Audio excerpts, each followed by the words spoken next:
నా పేరు జగదీశ్వరరాజు.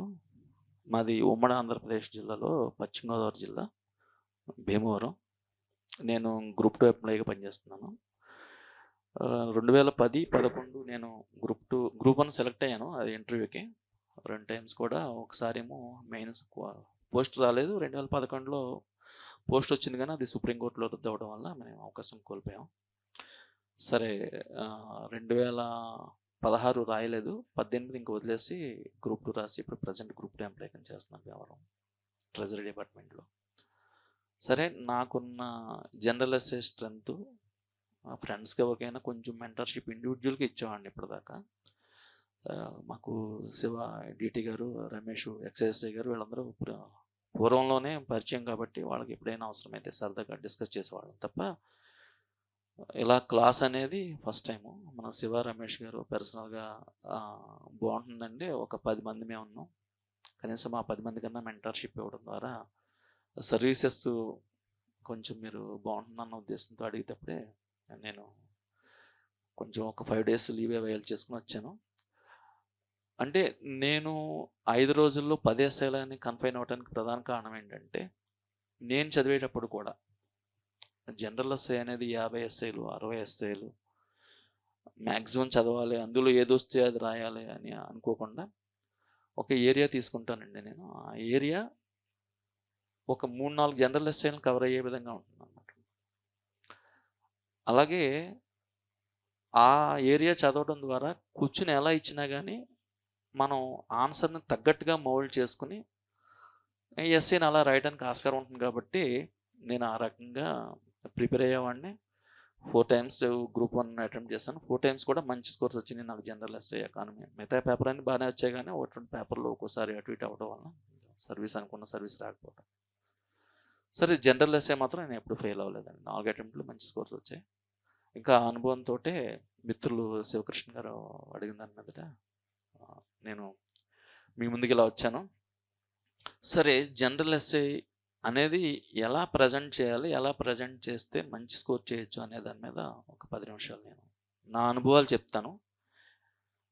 ప్రజెంట్ ఏంటంటే, ఏదైనా ఒక జనరల్ ఎస్ఐ తీసుకున్నప్పుడు మోసగా ఉపోద్ఘాతం అయిన తర్వాత పూర్వస్థితి, ప్రస్తుత పరిస్థితి, ఈ ప్రోగ్రాం వల్ల లేకపోతే ఈ స్కీమ్ వల్ల లేకపోతే దీనివలన ప్రయోజనాలేంటి, నష్టాలేంటి, ప్రభుత్వం ఇప్పటిదాకా తీసుకున్న చర్యలేంటి, నీ సూచనలేంటి, ముగింపు, ఏదో జనరల్ ఫార్మేట్గా జనరల్ ఎస్ఐ అనేది సాధారణంగా చెప్తూ ఉంటారు. నేనైతే ఖచ్చితంగా ఎంటైర్లీ డిఫరెంట్ నా స్టైల్. నేను మామూలుగా జనరల్గా అంటే ఇప్పటిదాకా నేను ఎవరికి చెప్పలేదు. నేను ఇండివిజువల్గా నేను ప్రిపేర్ అయ్యాను, నేను రాశాను, నేను సక్సెస్ అయ్యాను జనరల్ ఎస్ఐ విషయంలో. నేనేం చేశానో అది మీకు చెప్తాను. That's all. అది నాకు సక్సెస్ అయింది కాబట్టి 4 సార్లు అంటే ప్రతిసారి సక్సెస్ అయ్యాను కాబట్టి జనరల్ ఎస్ఐ విషయంలో నేను ఎంచుకున్న మెథడ్ కరెక్ట్ అని నేను ఫీల్ అవుతున్నాను. ఖచ్చితంగా అది మీకు నాకు వచ్చిన హైయెస్ట్ స్కోరు 107 అండి జనరల్ ఎస్ఐ.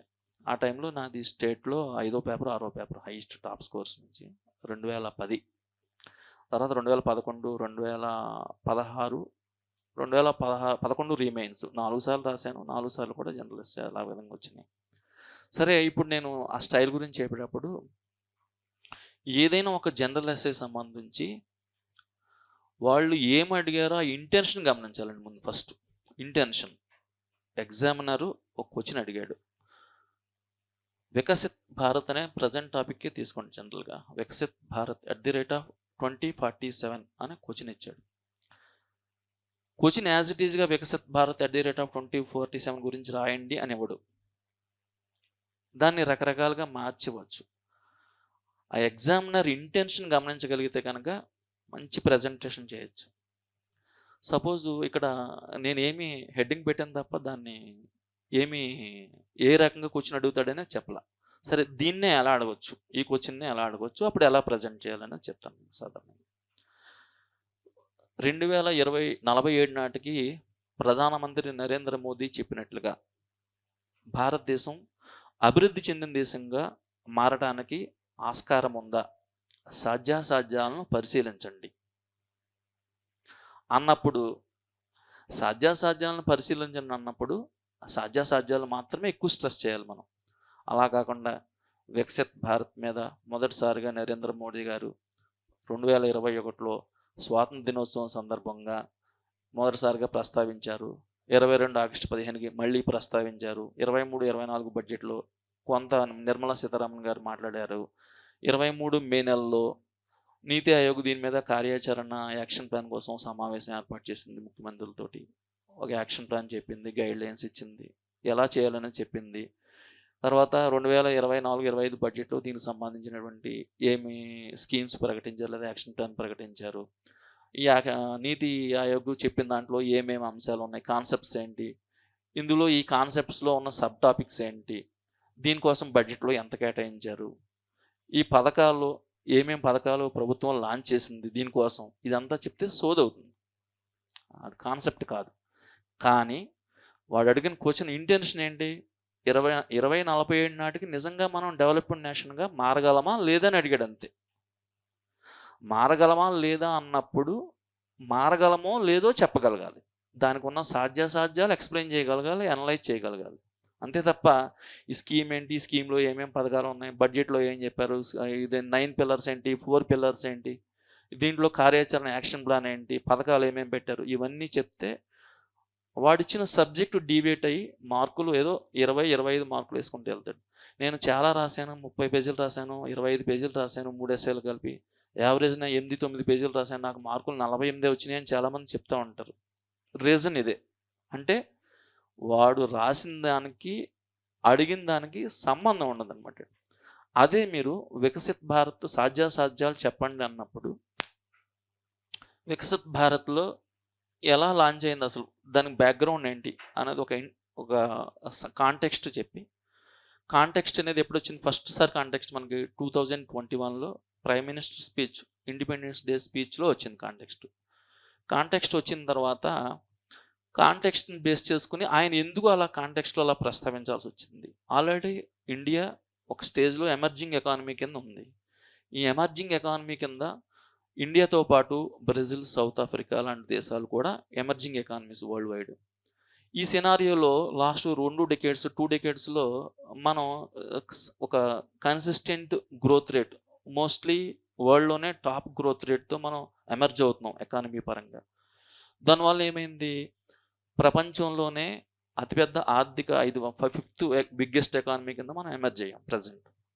మోస్ట్లీ నెక్స్ట్ 2027 నాటికి 3rd లార్జెస్ట్ అవుతాం, మోస్ట్లీ 2027 కానీ 2030 కానీ. బై 2047 మనం 1st or 2nd లార్జెస్ట్ ఎకానమీగా after China or America, mostly China తర్వాత ఉండొచ్చు అన్నది మన ఎకానమిస్టుల యొక్క, లేకపోతే వరల్డ్ వైడ్ ఎకానమిస్టులు, వరల్డ్ బ్యాంక్ ఆలోచన కూడా, అది IMF ఆలోచన కూడా.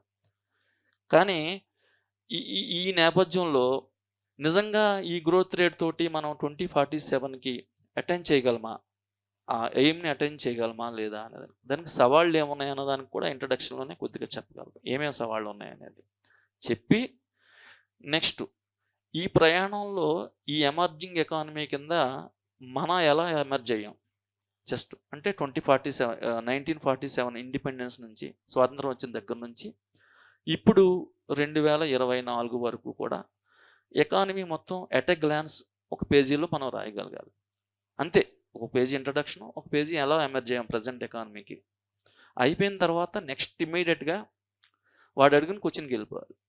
అడిగిన క్వశ్చన్కి వెళ్ళిపోయి సాధ్యాసాధ్యాలు, మనకున్నటువంటి ఛాలెంజెస్ ఏంటి, ఛాలెంజెస్ని ఎలా ఆపర్చునిటీస్ కింద, అవకాశాల కింద, ఆ సవాళ్ళని అవకాశాల కింద ఎలా మలుచుకోవచ్చు, అది మనకి మినిమం డేటాతోటి కనుక సపోర్టింగ్ డాక్యుమెంట్స్ ఏదన్నా ఉంటే సపోర్టింగ్ డాక్యుమెంట్స్, లేదన్నా ఎవరన్నా ఒక ఆర్గనైజేషన్ ఇచ్చినటువంటి సపోర్టింగ్ స్టేట్మెంట్ తోటి చేస్తూ, ఒకసారి సార్, సపోర్టింగ్ డాక్యుమెంట్స్ తోటి మనం ఇదే సవాలు.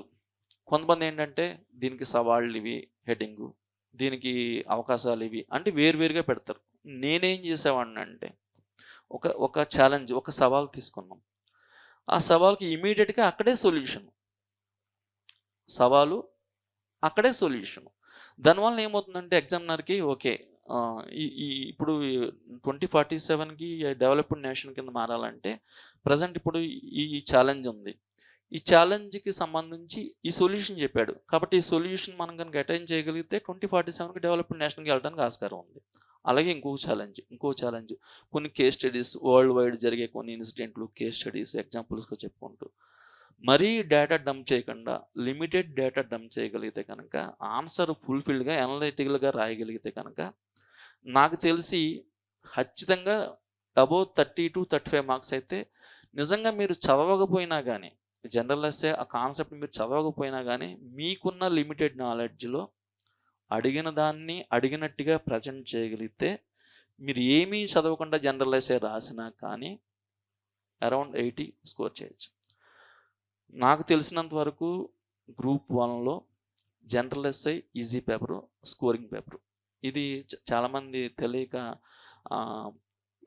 మార్కెట్లో దొరికే రెడీమేడ్ మెటీరియల్ యాజ్ ఇట్ ఈస్గా బై హార్ట్ చేసి రాస్తే మార్కులు వస్తాయి అనుకుంటారు. ఎట్టి పరిస్థితుల్లో రావండి. అడిగేది వేరు, మార్కెట్లో ఉన్న మెటీరియల్ వేరు. కాబట్టి అది నేను ఆ స్టైల్ ఫాలో అవుతాను. నెక్స్ట్ సిలబస్లో నేను ఎప్పుడు ఫాలో అయ్యేది ఏంటంటే ఒక సోషియో ఎకనామిక్ టాపిక్ అయితే ఎప్పుడు పేపర్లో ఉంటుంది. ఏపీపీఎస్సీ ఎగ్జామ్ ఎప్పుడు రాసినా కానీ ఒక సోషియో ఎకనామిక్ టాపిక్ ఉంటుంది, ఒక ఎన్విరాన్మెంటల్ టాపిక్ ఉంటుంది, ఒక రీజనల్ టాపిక్ ఉంటుంది. అందువల్ల ఏంటంటే సోషియో ఎకనామిక్ టాపిక్ ఎప్పుడు తీసుకున్నా కానీ ఇంచుమించుగా ఒకే రకమైన ఆన్సర్. అంటే కంటెంట్ ఒకటే ఉంటుంది, ప్రజెంటేషన్ స్టైల్ వేరుగా ఉంటుంది. అదే కంటెంట్ని రకరకాలుగా ప్రజెంట్ చేయడం ద్వారా సోషియో ఎకనామిక్ టాపిక్ని ఈజీగా ఆన్సర్ చేయొచ్చు. ఇప్పుడు ఇది మనకి సోషియో ఎకనామిక్ టాపిక్. ఇది యాక్చువల్గా ఎకనామిక్ టాపిక్. ఇదే సోషియో ఎకనామిక్ టాపిక్ కూడా మనకు అడగవచ్చు. ఎలా అంటే భారతదేశం 2000 దశకం తర్వాత లేదంటే 91 ఆర్థిక సంస్కరణ తర్వాత ఒక బలమైన ఆర్థిక వ్యవస్థగా ఎమర్జింగ్ ఎకానమీగా ఎమర్జ్ అయింది. గ్రోత్ రేటు వరల్డ్ వైడ్ చూసుకుంటే టాప్ గ్రోత్ రేట్తో వెళ్తుంది, అత్యధిక గ్రోత్ రేట్ తోటి ముందుకు వెళ్తుంది వృద్ధి రేటు తోటి. కానీ సమ్మిళిత వృద్ధి సాధనలో విఫలమైంది. మీ సమాధానాన్ని సమర్థించండి. ఇదే సోషియో ఎకనామిక్ టాపిక్ కింద రాయొచ్చు. వికసిత్ భారత్కి ఇదే రాయొచ్చు, ఒక సోషియో ఎకనామిక్ టాపిక్ ఇదే రాయొచ్చు. లేదా భారతదేశం ఒక సమ్మిళిత వృద్ధి దేశంగా 2047 నాటికి ఆవిర్భవిస్తుందని మీరు భావిస్తున్నారా? చర్చించండి. సేమ్ ఇదే. కాబట్టి నేనైతే ఇలా చేశాను. ఇంకా జనరల్ ఎస్సే సంబంధించి మనం ఏం చేద్దామంటే నా ప్లాన్ ఏంటంటే ప్రజెంట్ నేను ఒక 10 టాపిక్స్ అండి, 10 క్వశ్చన్స్ కదా నేను చెప్పేది. 10 టాపిక్స్ అయితే రోజుకు ఒక 2 యావరేజ్. ఇవాళ ఒకటి చెప్తాను, ప్లాన్డ్గా రాలేదు కాబట్టి ఇవాళ ఒకటి చెప్తాను వికసిత్ భారత్. రేపటి నుంచి మిగతా 4 రోజుల్లో రోజుకి 2 చెప్పిన ఒక రోజు 3 టాపిక్స్ ఏ ఒకటి చెప్పుకుందాం. ఒక టాపిక్ మీన్స్ మీకు అందులోనే రకరకాల క్వశ్చన్స్ కవర్ అవుతాయి. దీంతోపాటు ఒక 10-15 టాపిక్స్ నేను నెక్స్ట్ మళ్ళీ ఇంకో విజిట్లో ఎప్పటికప్పుడు మళ్ళీ నేను 3 డేస్ 2 డేస్ సెలవు పెట్టొచ్చి మళ్ళీ పీడిఎఫ్ అయితే ఇచ్చేస్తాను. క్లాస్ చెప్పడం ఎక్స్ప్లెయిన్ చేయడం ఏమైనా ఉంటే తర్వాత చేస్తాను. కానీ నా ఉద్దేశం ఈ 10 టాపిక్లో నుంచి ఖచ్చితంగా 2 క్వశ్చన్స్ అయితే వస్తాయి. మూడో క్వశ్చన్ అయితే నేను చెప్పలేను, కానీ ఈ 10లోంచి 2 వచ్చేలాగా మనం 10 చెప్పుకుందాం. మిగతా క్వశ్చన్ ఏదన్నా కవర్ అవ్వాలి లేదా కవర్ అవ్వట్లేదు దీంట్లో ఈ 10లో అనుకుంటే నెక్స్ట్ టైం మళ్ళీ వచ్చినప్పుడు చెప్తాను. ఇంకా మీ డౌట్స్ ఏమైనా ఉంటే ఒకసారి దీనికి సంబంధించి ఈ టాపిక్ చెప్పుకునే ముందు మీ ఆలోచనలు, జనరల్ ఎస్సే మీద మీ ఉద్దేశాలు చెప్తే కొంచెం మనం ఇంటరాక్షన్ కింద. అలా కాదండి. ఇప్పుడు సామాజిక ఆర్థిక అంశంలో అసలు మనం ఎప్పుడు చూడని టాపిక్ ఇచ్చాడు. ఇప్పుడు న్యాయ సంబంధమైన పొలిటికల్ సంబంధమైన ఒక టాపిక్ ఉంది. ఇప్పుడు మనం ఏంటంటే దాంట్లో ఇప్పుడు భారత న్యాయ సంహిత అనే యాక్ట్ ఉంది మనకి. ఇప్పుడు అంటే CPC, CrPC, IPC section act దాన్ని అబాలిష్ చేసి కొత్తగా యాక్ట్ తీసుకొచ్చారు. మోస్ట్లీ మనం అది ఎక్స్పెక్ట్ చేయొచ్చు, ఆ ఏరియా నుంచి క్వశ్చన్ ఎక్స్పెక్ట్ చేయొచ్చు. అంటే క్వశ్చన్ కూడా డైరెక్ట్గా బేర్ యాక్ట్ని రాసేయమని అడగడం మేము. అది చెప్తున్నాను నేను. బేర్ యాక్ట్ అడగకపోయినా కానీ యాక్ట్ పూర్వపరాలు ఇది రీప్లేస్ చేయడం అనేది దాన్ని ప్రత్యామ్నాయంగా ఆ యాక్ట్కి బదులుగా దీన్ని తీసుకురావడం సబబేనా అని అడగొచ్చు. లేదంటే ఆ యాక్ట్ కంటే ఈ యాక్ట్ ఎంతవరకు సమంజసం లేదా ఎంతవరకు మెరుగైందని అడగొచ్చు. లేదా ఈ భారత న్యాయ సంహిత యాక్ట్ ద్వారా భారతదేశంలో నేరాలని పూర్తిగా అరికట్టడానికి ఆస్కారం ఉందా అని అడగొచ్చు. ఇలా క్వశ్చన్ అడగొచ్చు అనమాట. కాబట్టి భారత న్యాయ సంహిత అనేది టాపిక్ మనకి. క్వశ్చన్ ఎలా అయినా అడగవచ్చండి. డైరెక్ట్ మీదే క్వశ్చన్ రాకపోవచ్చు డైరెక్ట్గా, కాబట్టి అది చదవాలండి. అది మనం రాజకీయంలో చైతన్యం అంటేనేమో జమిలి ఎన్నికలకు ఇవ్వచ్చండి టాపిక్. మీరు సెలెక్ట్ చేసుకున్న టాపిక్ రాకపోతే నేను అదే అంటున్నాను. ఇప్పుడు సోషియో ఎకనామిక్ ఉందండి, ఇది ఇవ్వకపోతే అప్పుడు ఏమవుతాం మనం? అదే ఇంకొకటి నేను ఇంకోటి చెప్తున్నా, నేను ఎస్ఏ చెప్పేటప్పుడు మిమ్మల్ని ఎలా ఎస్ఏ రాయాలో అటెంప్ట్ చేయడానికి సరిపడా తయారు చేస్తాను నేను. క్వశ్చన్ యాజ్ ఇట్ ఈజ్గా వస్తుందని చెప్పట్లేదండి. ఒక ఎస్ఐ ఇస్తే ఎలా ప్రజెంట్ చేయాలి మీకున్న లిమిటెడ్ నాలెడ్జ్తోనైనా సరే. అసలు నిజంగా నేను 2010లో రాసినట్టయితే రియాలిటీ షోస్ మీద ఇచ్చాడు. అసలు ఆ పేపర్లో ఆ టాపిక్ ఎవరు ఊహించలేదండి. నాకు తెలిసినవి 2 ముక్కలండి దాంట్లో. ఒకటి రీసెంట్గా అంతకుముందు 2 నెలల ముందు సుప్రీంకోర్టులో జడ్జిమెంట్ వచ్చింది. రియాలిటీ షోస్ విషయంలో చైల్డ్ అబ్యూస్ అనేది బాగా జరుగుతుంది, పిల్లల్ని బాగా దారుణంగా చూపిస్తున్నారు రియాలిటీ షోస్లో అని చెప్పి రియాలిటీ షోస్ మీద సమ్ రిస్ట్రిక్షన్స్ పెట్టింది సుప్రీంకోర్టు. అంతే నాకు తెలిసిన పాయింట్. అప్పుడు జరిగిన 2-3 రియాలిటీ షోస్ తెలుసు అంతే. ఆ 3 పాయింట్లు పెట్టుకుని నేను 6 పేజీలు రాశాను, కానీ మార్కులు 107 వచ్చినాయండి నాకు. అంటే మిగతా 2 ఎస్ఐలు 35 వస్తేనే కదండి నాకు వచ్చేది 107 అనేది. కాబట్టి కంటెంట్ మనకి ఏం తెలుసు అనేది ముఖ్యం కాదు, మనం ఎంత అందంగా ప్రజెంట్ చేసామనేది ముఖ్యం. మన స్కిల్ ప్రజెంట్ చేయడానికి మిగతా 4 పేపర్లు 5 పేపర్లు ఉన్నాయి కదండి. ఇప్పుడు కంటెంట్ వీడికి ఎంత ఉందని తెలియజేయడానికి లేదా టెస్ట్ చేయడానికి హిస్టరీ ఉంది, జాగ్రఫీ, మీకు పాలిటీ ఉంది, ఎకానమీ ఉంది, సైన్స్ అండ్ టెక్నాలజీ ఉంది, అర్థమెటిక్ రీజనింగ్ ఉంది. ఇవన్నీ పార్ట్స్ కూడా మిమ్మల్ని స్కిల్ని టెస్ట్ చేసాయి. కానీ మనకి తెలిసిన విషయాన్ని తక్కువ టైంలో ఎలా కన్వే చేయాలి అవతల వాళ్ళకి. ఒక ఆఫీసర్, గ్రూప్ 1 ఆఫీసర్కి ఉండాల్సిన లక్షణం ఏంటి? చిన్న విషయాన్ని చిన్నగా ప్రజెంట్ చేయాలి, పెద్ద విషయాన్ని కూడా చిన్నగా ప్రజెంట్ చేయాలి. 2 పేజీల మ్యాటర్ తెలుసు కదా అని ముఖ్యమంత్రికి 2 పేజీలు చెప్తానంటే ఆయన వినడు. ఒక సీఎం వచ్చాడు టూర్కి, ఏమయ్యా దీని మీద ఏంటంటే ఆ 2 పేజీల మ్యాటర్ని 2 నిమిషాలు బ్రీఫ్ చేయగలగాలి. అది టాలెంట్. అది టెస్ట్ చేయడానికి జనరల్ ఎస్సే. కాబట్టి జనరల్ ఎస్సేలో మీరు ఏం రాసేదనే కంటే మీరు ఎలా ప్రజెంట్ చేశారన్నది చూస్తారన్నది నా ఉద్దేశం. అది కాన్సెప్ట్. ఇంకేమైనా ఉంటే అడగండి ఒకసారి. ఓకే, సాధారణంగా స్ట్రక్చర్ ఏంటంటే ఇంట్రడక్షన్తో స్టార్ట్ అవుతుందండి. ఇంట్రడక్షన్ అండి, ఇంట్రడక్షన్లో కొంతమంది కొన్ని రకాలుగా ప్రజెంట్ చేస్తారు. ఇంట్రడక్షన్ అనేది, ఇంట్రడక్షన్ అంటే సపోజ్ వికసిత్ భారత్ అనే ఈ టాపిక్ తీసుకోండి. ఇంట్రడక్షన్, వికసిత్ భారత్ అనగా అభివృద్ధి చెందిన భారతదేశం అని అర్థము. వికసిత్ భారత్లో భారతదేశం ఎలా అభివృద్ధి చెందాలో వివరించబడింది. వికసిత్ భారత్ మొదటిసారిగా ప్రధానమంత్రి నరేంద్ర మోదీ గారు 2021లో ప్రకటించారు. దీన్ని బడ్జెట్లో ఎలా ప్రకటించారు, ఇలా చేస్తారండి. అది ఇంట్రడక్షన్. ఇంట్రడక్షన్ లాంచ్ అయ్యే విధానం, స్టైలు వేరు స్టైల్స్ ఉంటాయి, కానీ ప్రధానంగా ఇంట్రడక్షన్ అనేది మొదట చేస్తాం. తర్వాత రెండోది ఏంటంటే ఇంట్రడక్షన్ నుంచి ప్రజెంట్ టాపిక్లోకి ఎలా లాంచ్ చేయమన్నది లాంచింగ్ ఉంటుందండి. ఇంట్రడక్షన్ తర్వాత లాంచింగ్ నెక్స్ట్ స్టేజ్. లాంచింగ్ అయిన తర్వాత ఆ ఇష్యూకి సంబంధించినటువంటి పూర్వపరాలు, అంటే పూర్వాశ్రమం నుంచి ప్రజెంట్లోకి ఏ పథకాల ద్వారా లేకపోతే ఏ స్టెప్స్ ద్వారా చేరుకున్నాం, అది అయిన తర్వాత ఆ ప్రోగ్రాము లేదా ఆ స్కీము లేదా ఆ పథకం లేదా ఆ టాపిక్ సంబంధించినటువంటి లాభ నష్టాలు, అంటే అడ్వాంటేజెస్ ఏంటి, డిసడ్వాంటేజెస్ ఏంటి, తర్వాత ప్రభుత్వం ఈ కాన్సెప్ట్కి సంబంధించి ఏమేమి యాక్షన్స్ తీసుకుంది, ఏమేమి చర్యలు తీసుకుంది, తర్వాత ప్రభుత్వం చర్యలు తీసుకున్నందువల్ల ఏమైనా మార్పులు చేర్పులు వచ్చాయి సొసైటీలో, ఆ తర్వాత సవాళ్ళు ఏంటి ఈ టాపిక్ వల్ల, ఆ తర్వాత దీనికి నీవిచ్చే సూచనలు ఏంటి, ముగింపు. ఇది జనరల్ స్ట్రక్చర్. అయితే ఈ జనరల్ స్ట్రక్చరే రాయాలని లేదండి. ఈనాడు ఎడిటోరియల్ మీరు 4వ పేజీలో చూస్తే ఇంట్రడక్షన్ ఉండదు, ఏముండదు, ఒక ఎడిటోరియల్ రాస్తారు అంతే. కానీ చదివేటప్పుడు చాలా ఆహ్లాదకరంగా, సరళంగా, చాలా బాగుంటుంది. అలా రాసినా మార్కులు వేస్తారండి. జనరల్ ఎస్సే అయిన దానికి ఫార్మెట్ అనేది క్లియర్ కట్ ఫార్మెట్ ఏది లేదు. కాకపోతే ఒక వరుసలో రాయాలి, పేరాకి కనెక్టివిటీ ఉండాలి. పేరాకి కనెక్టివిటీ లేకుండా ఎస్సే రాసినా కానీ అది అర్థం అవ్వదు, చదివేవాడికి అర్థమవుదు, రాసేవాడికి అర్థమవుదు. మనం కూడా వరుస మర్చిపోతాం. అలాగే పదాలు సరళంగా ఉండాలి, సాధ్యమైనంత వరకు కూడా చిన్న చిన్న పదాలు వాడాలి. కష్టంగా ఉండే పదాలు, సంక్లిష్టమైన పదాలు వాడకూడదు. పదాలు వాడేటప్పుడు సరళంగా ఉండాలి. డేటా మరీ డంప్ చేసేయకూడదు. ఎక్కువ ఇంక చూస్తే మొత్తం పేజీ నిండా నంబర్‌లు, గ్రాఫ్‌లు ఇలా ఉన్నా గానీ చూసేవాడికి చిరాకుగా ఉంటుంది. అలాగే పారాగ్రాఫ్‌లు సాధ్యమైనంత వరకు చిన్నవిగా ఉండాలి. 4 లైన్‌లు, 5 లైన్‌ల పారాగ్రాఫ్‌లు రాయాలి. తర్వాత సాధ్యమైనంత వరకు కేస్ స్టడీస్ అంటే దీనికి సంబంధించి ఏదైనా ఒక కేస్ స్టడీ ఎక్కడైనా ఒక సొల్యూషన్ మనకు కనపడిందా? ఆ సొల్యూషన్ ఇక్కడ ప్రెజెంట్ చేయగలగాలి. ఇది ఫార్మాట్ అండి. ఇది ఫిక్స్డ్ ఫార్మాట్ కాదు. సందర్భాన్ని బట్టి మారుతా ఉంటుంది.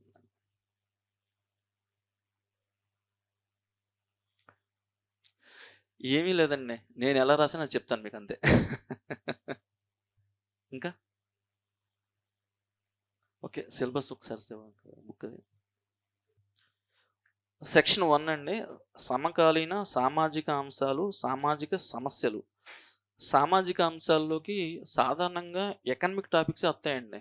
ఎకానమీ బేస్డే ఉంటాయి. సామాజిక సమస్యలు అంటే పేదరికం, నిరుద్యోగం, మహిళలు, చిన్నపిల్లలు అంటే బాలల హక్కులు, మహిళా సాధికారిత, ఉమెన్ ఎంపవర్మెంట్ అంటే కదా మహిళా సాధికారిత. ఇలాంటి సామాజిక సమస్యలు ఉంటాయి. అలాగే సామాజిక అంశాలు అంటే సమకాలీన అంశాలు అంటే కరెంట్ అఫైర్స్. కరెంట్ అఫైర్స్‌లో ప్రెజెంట్ కరెంట్ అఫైర్ ఎప్పుడు కూడా కరెంట్ అఫైర్ అనేది ఇండియాలో కరెంట్ అఫైర్ చూసుకోవాలి. వరల్డ్ వైడ్ కరెంట్ అఫైర్ చూసుకోవాలి. ఇండియాలో కరెంట్ అఫైర్ వచ్చేసి మోస్ట్‌లీ నేను అనుకున్నది భారత న్యాయ సంహిత చట్టాలు అనుకుంటున్నానండి పొలిటికల్‌గా. వరల్డ్ వైడ్ వచ్చేసరికి ప్రపంచంలో కొనసాగుతున్న ఉద్రిక్త పరిస్థితులు. అంటే ఒక పక్కన ఇరాను, ఇజ్రాయెల్, లెబనాను ఈ దేశాల మధ్య పశ్చిమాసియాలో ఉన్న ఉద్రిక్త పరిస్థితులు. అలాగే ఒక పక్కన ఆల్రెడీ ఎప్పటినుంచో 2 ఇయర్స్ నుంచి కొనసాగుతున్న రష్యా, ఉక్రెయిన్ వార్ నేపథ్యంలో ఏ క్షణం మూడవ ప్రపంచ యుద్ధం వచ్చి మీద పడిపోతుందన్నంత ఉద్రిక్త పరిస్థితులు ప్రపంచవ్యాప్తంగా ఉన్నాయి. అలాగే బంగ్లాదేశ్‌లో అంతర్యుద్ధం. అక్కడ ప్రధానమంత్రిని బయటకి గెంటేసి సివిలియన్ వార్ జరిగిందక్కడ. మిలిటరీ ఇన్వాల్వ్ అయింది. తర్వాత ఒక మహమ్మద్ యూనస్ మీకు తెలుసు కదా! ఆయన డ్వాక్రా మహిళలు అనే దానికి కూడా ఈ సెల్ఫ్ హెల్ప్ గ్రూప్స్ అనే దానికి ఆద్యుడాయన. ఆయన్ని ప్రెజెంట్ ఒక పాలకుడి కింద అనౌన్స్ చేసి జరుపుతున్నారు. ఈ నేపథ్యంలో ఈ టాపిక్ మీద అంటే అంతర్యుద్ధాలు ప్రపంచవ్యాప్తంగా ఉన్నటువంటి ఉద్రిక్త పరిస్థితులు, అంతర్యుద్ధాలు ఈ నేపథ్యంలో ఒకటి రావచ్చు అనుకుంటున్నాను. ఇండియా వైడ్ చూసుకుంటే భారత్ అందులో కూడా ఇవ్వచ్చండి. అందులో కూడా ఇవ్వచ్చు. ఇక్కడ కూడా ఇవ్వచ్చు. ఇప్పుడు మీకు సమకాలీన అంశమే కదా అది. కరెంట్ అఫైర్ అది. మీరు అన్నట్టు పొలిటికల్ టాపిక్. ఇప్పుడు ఇస్రో ఉందండి. ISRO current affair, next scientific issue అది అలా. శాస్త్ర సాంకేతిక రంగాల్లో అభివృద్ధి అన్న దగ్గర మూడో పార్ట్ ఉంది. అక్కడ ప్రజెంట్ ఇస్రో మీద క్వశ్చన్ ఇవ్వచ్చు. ఇస్రో ఎందుకంటున్నానంటే భారతదేశంలో మీద మహిళల మీద అత్యాచారాలు ఎప్పుడూ జరుగుతూనే ఉంటాయి. అంటే అలానే నేను తీసిపారేయటం కాదు. బర్నింగే కానీ ఎప్పుడు జరిగేదాన్ని కరెంట్ అఫైర్ ఎలా అంటామండి మనం? మీరు అన్నట్టుగా మహిళల మీద ఎప్పుడూ అకృత్యాలు జరుగుతున్నాయి. దీన్ని ఎప్పటికైనా ఒక స్టేజ్లో మనం ఆపగలిగామా? లేదు. దీనికి ఒక యాక్ట్ ఉంది, దిశ యాక్ట్ అని పెట్టాము. దాని ఇంప్లిమెంటేషన్ పెర్ఫెక్ట్‌గా జరుగుతుందా? జరగట్లేదు. కాబట్టి నేను అనుకోవటం అంతకన్నా ఇష్యూసే ఉంటాయి ఇవ్వటానికి. మహిళల మీద కాకపోతే టాపిక్ అయితే మహిళ అనే టాపిక్ మనం చదవదగ్గ టాపిక్. అది ఏ రకంగా ఇస్తాడనేది తెలియదు కానీ మహిళ అనే టాపిక్. ఇప్పుడు బెంగాల్లో జరిగిన ఇన్సిడెంట్ మీద చెప్తున్నారు మీరు? ఇవ్వచ్చు. అదే నేను మహిళ అనే చెప్తున్నాను కదా! మహిళ అనే టాపిక్ ఉండొచ్చు. కానీ మహిళ అనే టాపిక్ ఎంచుకోవడం కంటే ఇంకొక మంచి టాపిక్ ఎంచుకోవడం మంచిది. మహిళ అనేది డ్రై టాపిక్ అండి. మార్కులు మనం ఎంత బాగా రాసినా అది మనం మెప్పించలేం. అందరూ కామన్‌గా రాస్తారు దాన్ని. కానీ మనం మెప్పించగలిగిన టాపిక్ సోషియో ఎకనామిక్. ఎంత బాగా రాస్తే అంత మంచి స్కోర్ వస్తుంది. అనలైజ్ చేయగలగాలి మనం ఆ టాపిక్‌ని. ఇంకా శాస్త్ర సాంకేతిక రంగాలు ఉందండి అది. మీరు ఇస్రో మీద క్వశ్చన్ రాస్తారు. ఇస్రో మీద ఏం రాస్తాం? అది డెవలప్మెంట్ ఏంటి? ప్రెజెంట్ సినారియో ఏంటి? వరల్డ్ వైడ్ మార్కెట్ని, ప్రపంచ మార్కెట్ని ఇస్రో ఎంతవరకు కొలగొట్టడానికి ఆస్కారం ఉంది, ఇస్రో మనకి లిమిటేషన్స్, స్కోప్ ఏంటి డెవలప్ అవడానికి ఇస్రోని మనం ఎంతవరకు చేయగలం, ఇలాంటివి చెప్పగలం తప్ప దాన్ని అనలైజ్ చేయలేం. ఫ్యాక్టులు చెప్పగలం అంతే. మనం ఇస్రో మీద ఫ్యాక్టులు చెప్పగలం, ఇస్రోని అనలైజ్ చేయలేం మనం. అలాగే భారత న్యాయ సంహిత ఉంది, అది అనలైజ్ చేయగలం మనం. ఒక కేస్ స్టడీ తీసుకుంటాం, మహిళల మీద వేధింపులు ఉన్నాయి.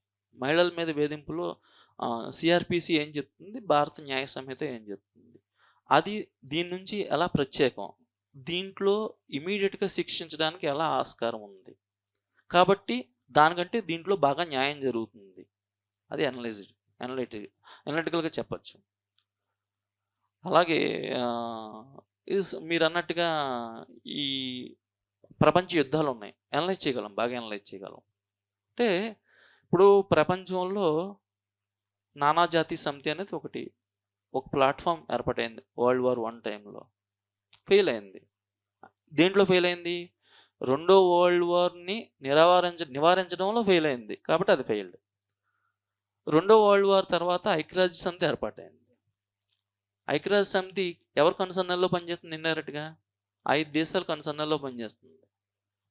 203 దేశాలు ఉంటే, 193 దేశాలకి ఐక్యరాజ్య సభ్యత్వం ఉంటే, కేవలం 5 దేశాలు ఏం చెప్తే జరుగుతుంది.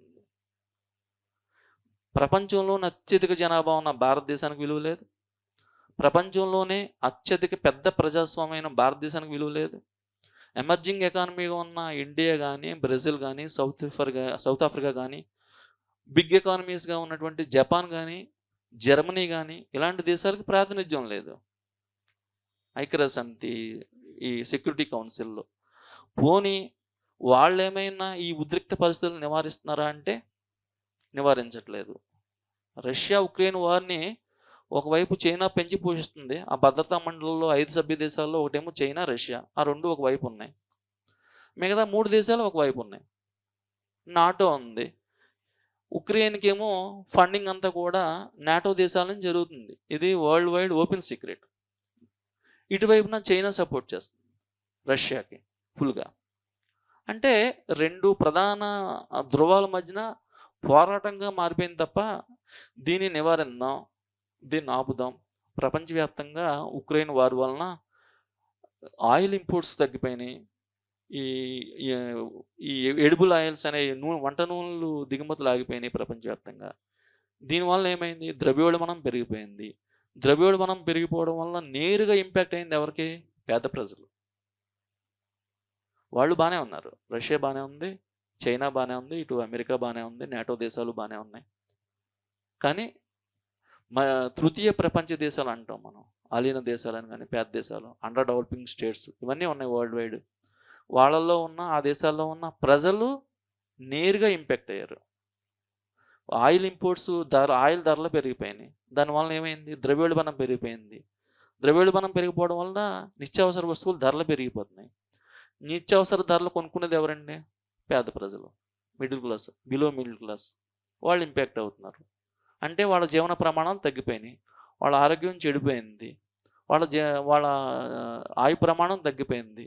కాబట్టి ఇంపాక్ట్ అనేది పేద ప్రజల మీద ఉంది. యుద్ధం చేసేదేమో ఉక్రెయిన్, రష్యా.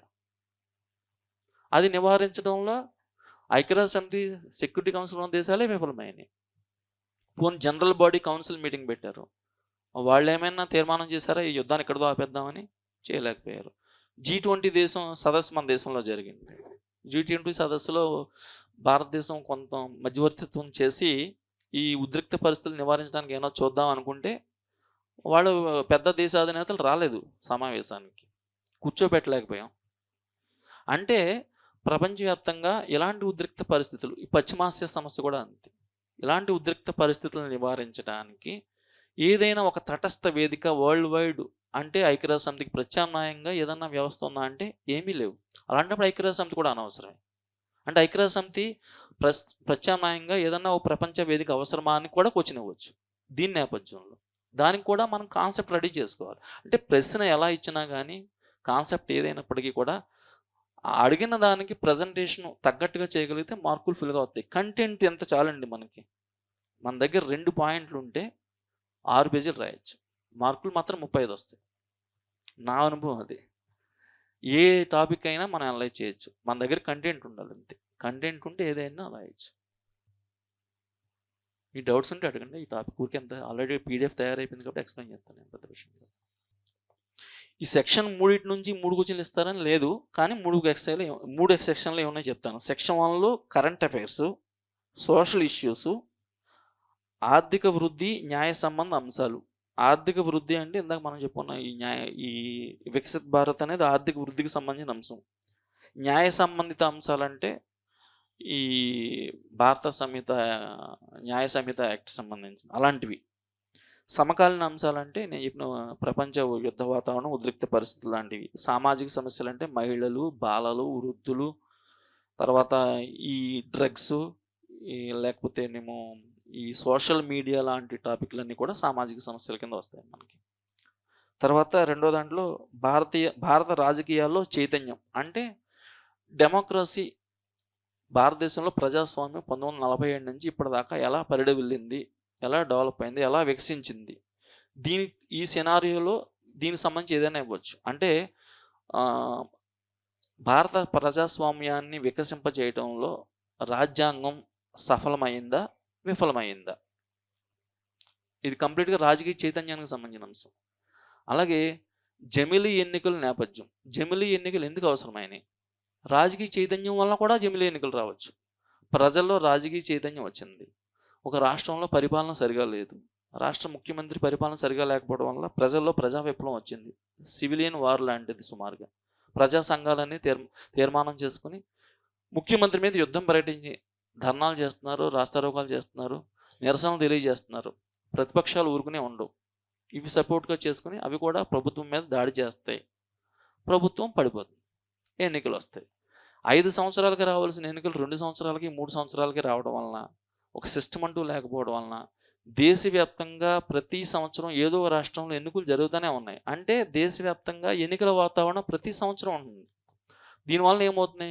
కేంద్ర ప్రభుత్వం ఆయా రాష్ట్రాల్లో అధికారంలోకి రావడం కోసం, ఆయా రాష్ట్రాల్లో తాయిలం ప్రకటించడం కోసం, ఆ రాష్ట్రంలో ప్రజల్ని మెప్పించడం కోసం మిగతా రాష్ట్రాల్లో కూడా అవసరం లేని తాయిలాలు ఇవ్వాల్సి వస్తుంది. అంటే కంప్లీట్గా అడ్మినిస్ట్రేషన్ మొత్తం పాలిటిక్స్ చుట్టూ తిరుగుతుంది. అందువల్ల అదే జమిలీ ఎన్నికలు వస్తే, ప్రజా చైతన్యం వల్లనే జమిలీ ఎన్నికలు కావాలంటున్నాం మనం. అదే ప్రజా చైతన్యం లేకపోతే జమిలీ ఎన్నికలు అవసరం లేదు. గొర్రెల్లాగా 5 సంవత్సరాలకు ఒకసారి ఎన్నికలు వస్తాయి, వాళ్ళు ఓటేస్తారు, ఆడు ఎలా పరిపాలించినా 5 ఏళ్ళు ఆగుతారు. కాబట్టి ఈ ఎన్నికలు 5 ఏళ్ళకి ఒకసారి, అన్ని 5 ఏళ్ళకి ఒకసారి వస్తుంటాయి ఎన్నికలు. చైతన్యం ఉంటేనే జమిలీ ఎన్నికలు కావాలి. ఈ నేపథ్యంలో జమిలీ ఎన్నికలను కూడా ఒక టాపిక్ని తీసుకోవచ్చు మనం. అది భారతదేశంలో రాజకీయ చైతన్యం మీద ఒక ఎగ్జాంపుల్ టాపిక్. అలాగే భారత చారిత్రక సాంస్కృతిక వారసత్వం. భారత సాంస్కృతిక అంటే చరిత్ర, భారతదేశంలో సింధు నాగరికత కాలం నుంచి ప్రజెంటు ఈ ప్రజాస్వామ్య భారతదేశం వరకు పరిణామ క్రమంలో భారతీయ చరిత్ర సంస్కృతిని కూడా మనం లెగసీ కింద తీసుకున్నప్పుడు అప్పటి ప్రాక్టీసెస్, అప్పటి యొక్క విధానాలు, సింధు నాగరికత నాటి విధానం ఇప్పుడేమైనా ఉందా మనకి? వేద నాగరికత కాలం నాటి విధానం ఇప్పుడేమైనా వారసత్వంగా మనకు కొనసాగుతుందా? ఈ లెగసీ ఏమైనా ఉందా అన్న కోణంలో ఒక క్వశ్చన్ అడగచ్చు. లేదంటే భారతదేశ చరిత్ర సంస్కృతి ఒకటి ఉంది, వరల్డ్ వైడ్ మనకు కల్చర్ ఉంది. ఈ కల్చర్ని మనం నిలబెట్టడం లేదా దాన్ని కాపాడటంలో ఒక యువకుడిగా నీ పాత్ర ఏంటి? ఇలా క్వశ్చన్ అడగచ్చు. దాని మీద ఇంచుమించుగా రెండింటికి ఒకటే ఆన్సర్ అండి. తర్వాత శాస్త్ర సాంకేతిక రంగాల్లో విజ్ఞానంలో అభివృద్ధి. మనం ఇందాక చెప్పుకున్నట్టు ఇస్రో అనే టాపిక్, దాన్ని మనం ఉదాహరణగా తీసుకోవచ్చు.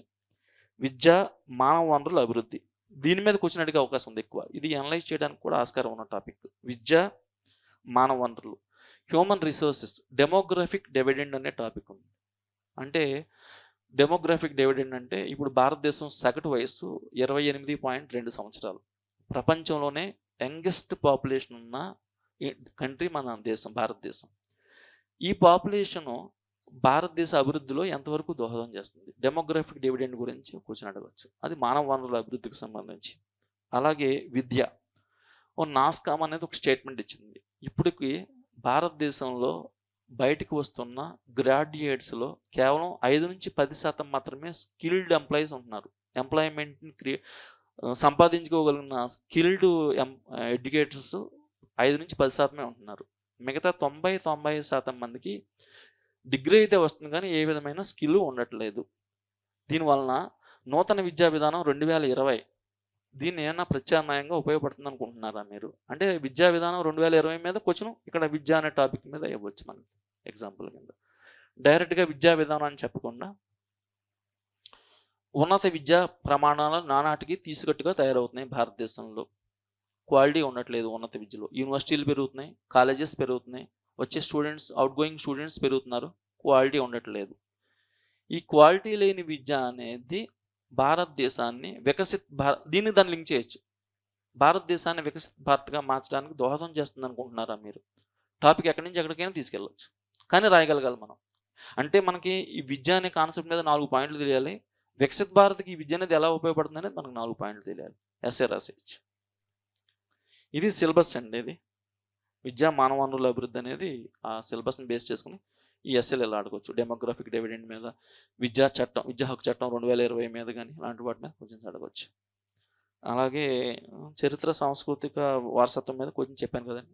ఒక యువకుడుగా నీ పాత్ర ఏంటి అనొచ్చు. లేదంటే ఇప్పుడు భారతదేశ చరిత్ర సంస్కృతి లెగసీ అనేది ఎలా కొనసాగుతుంది, అప్పటి నుంచి ఇప్పటికి ఉందా సంస్కృతి భారతదేశంలో నిలబడింది అనుకుంటున్నారా?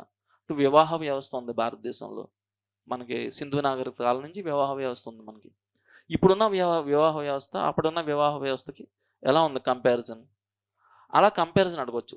చరిత్ర సంస్కృతి వారసత్వం ఎలా వచ్చింది, ఇప్పుడు అది నిలబడిందా లేదా అనే దాని మీద కూడా మనకి టాపిక్ అడగవచ్చు.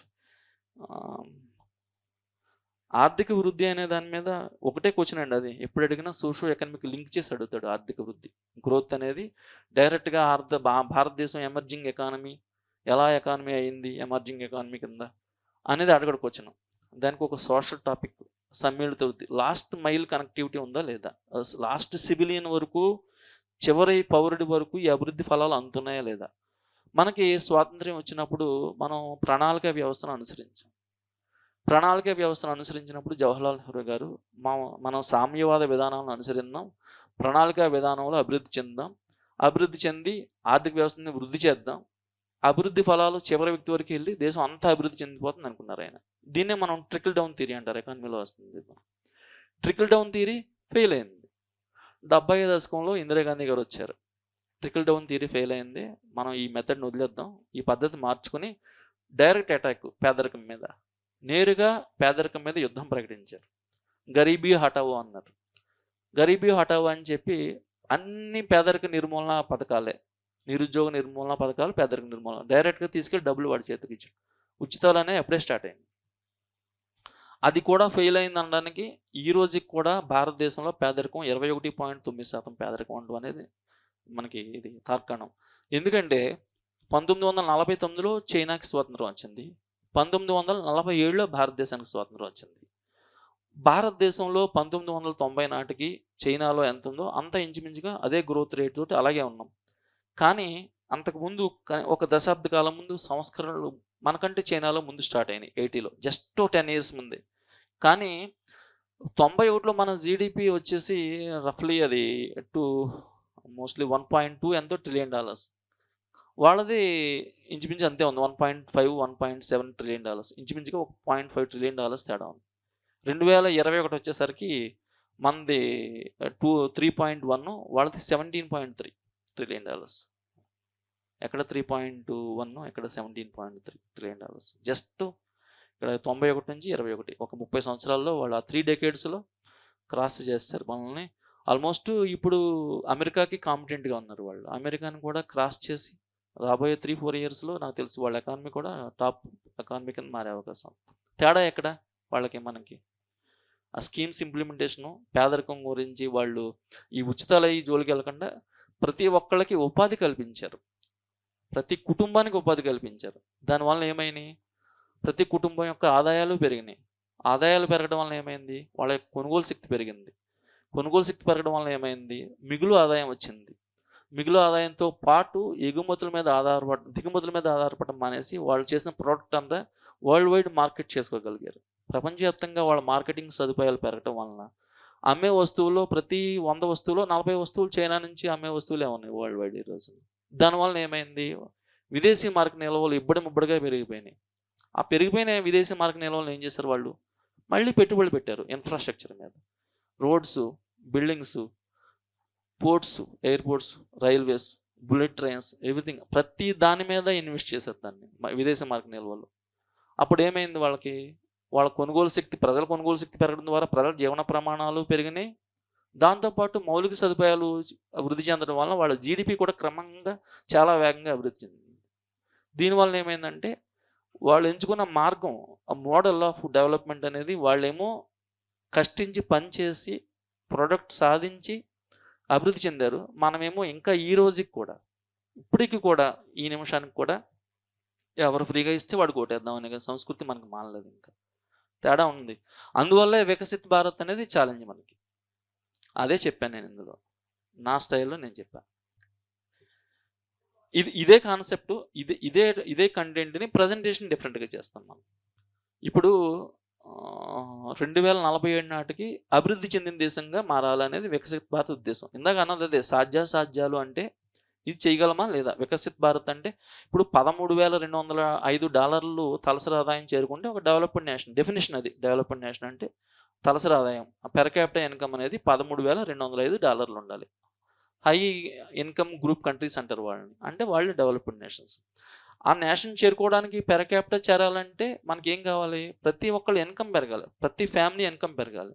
ప్రతి ఫ్యామిలీ ఇన్కమ్ పెరగాలంటే ఏం పెంచడం ద్వారా ఇన్కమ్ పెంచుతాం మనం, వ్యవసాయం మీద ఇప్పటికీ 50% మంది ఆధారపడ్డారు.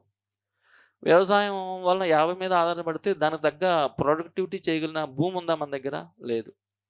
ఒక ఊర్లో 2,000 జనాభా ఉన్న ఊర్లో 400-500 మంది, ఆ ఫ్యామిలీసే 400 ఫ్యామిలీస్ ఉంటే, 500 ఫ్యామిలీస్ ఉంటే 250-300 ఫ్యామిలీస్ వ్యవసాయం మీద ఆధారపడతారు. 400 ఫ్యామిలీస్.